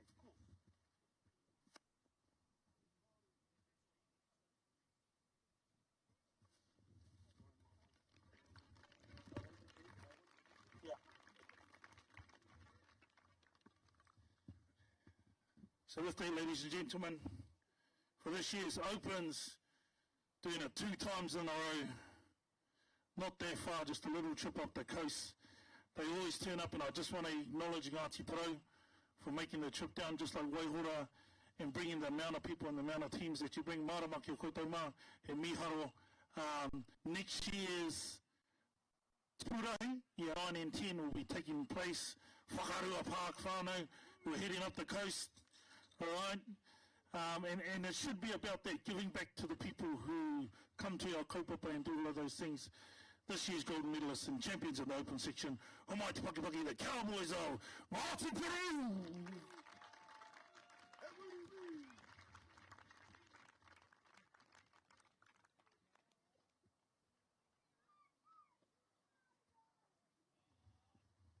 I just want to make a mention of there's some 3-time champions making their way over.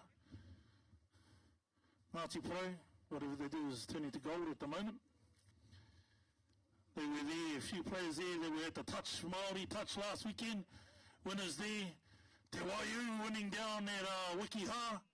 And of course, the Cowboys today taking out this open section. Ka huri atu kia koe, e te hoa, e te rangatira. He hasn't even got a voice.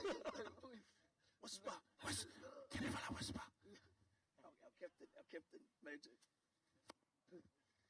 I got no voice.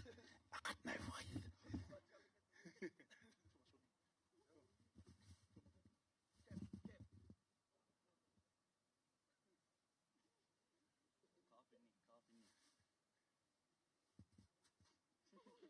Keep it real. Cheer up on me. Cheer up on me.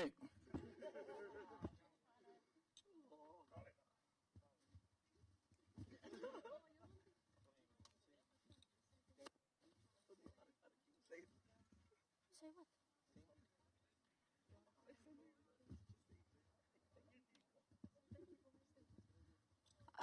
Kia ora whānau. Just want to say thank you to One Miyomata for hosting us this year. At the end of this year. And yeah, he sees at the next one. Tino mihi atu kia koutou katoa. Here we have a whānau, put your hands together. 2024 champions, Kiorahi, Homai Te Piki Paki Paki, Ngāti Porou!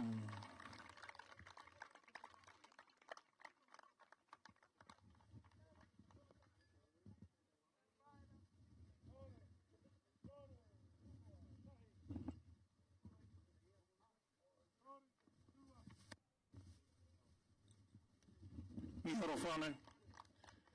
We're just going to get straight into it to announce the New Zealand Open side.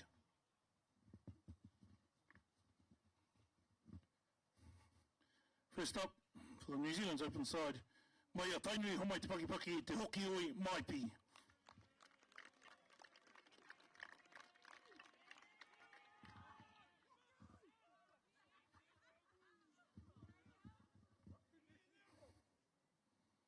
Also from Tūwharetoa, Roera Hartley.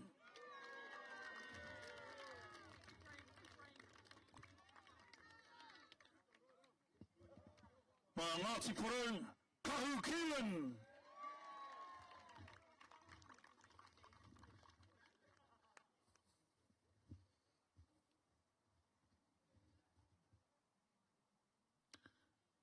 Mo te ropo upoko, Keanu Andrews.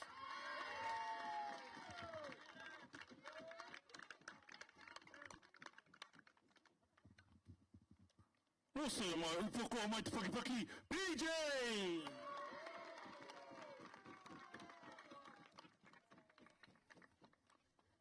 Mai a tainui,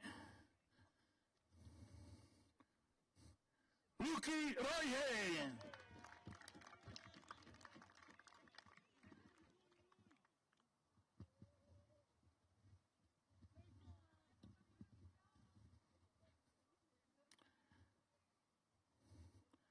Tainui waka, Patrick Taitoko.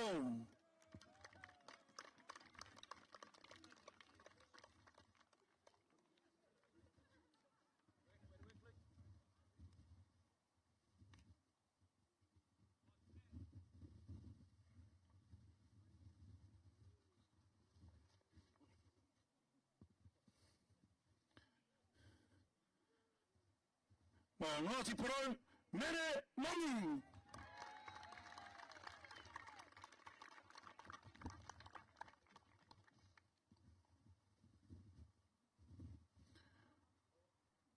Tainui waka, Lea Rees Warangi.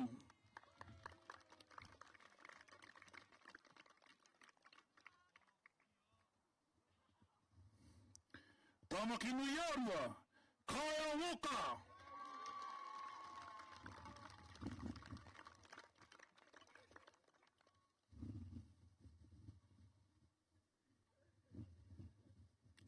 Upoko, Anahera Iru Solomona.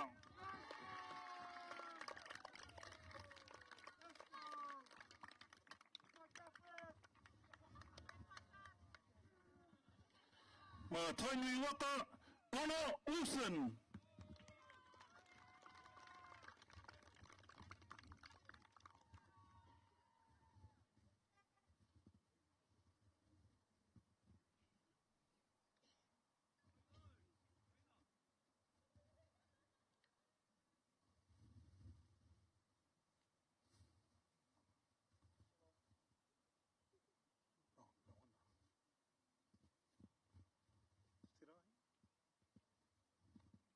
Tainui waka, te rā Māori e muru hauraki.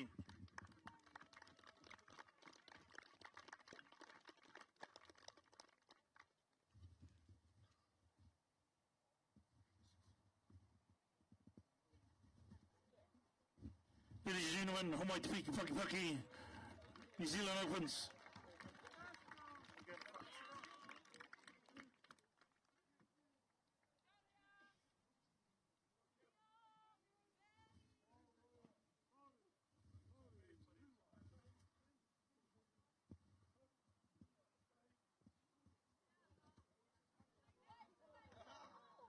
One more, please. One more.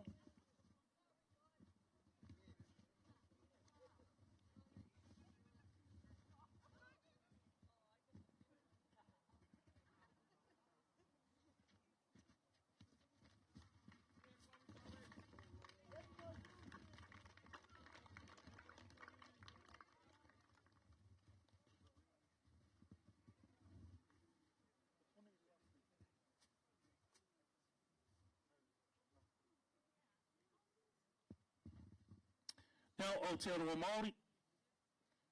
Mai te paki, mai Ngāti Porou. The coach himself, put your hands together for Hone!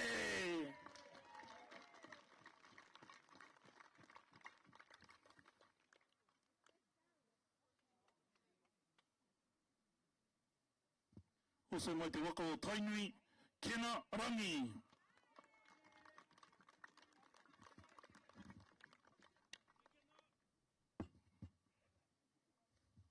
Tāpiri atu ki tēnā, Moana Keelan.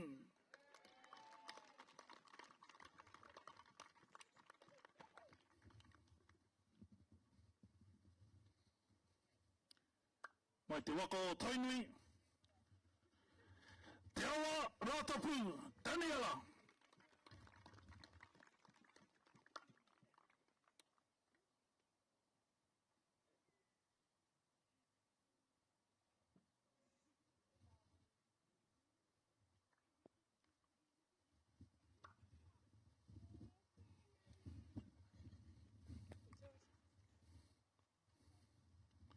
Well, Ngāti Porou, Hunter Collins.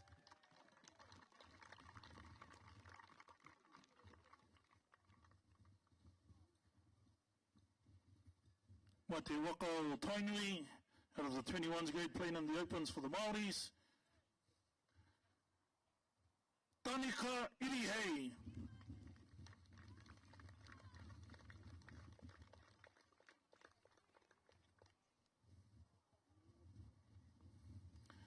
Playing in the middle for the Māori team, Kopa Miko. Kia ora, kia ora. Look at all the players from the same team looking who's on the opposition.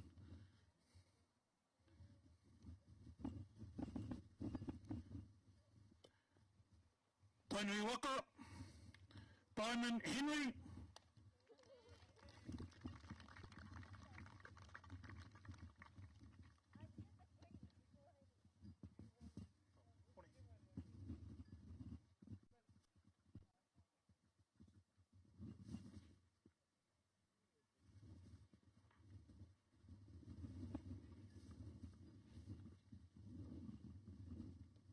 And lastly from Tainui Waka, Mai te Pakipaki, Trinity Crosby.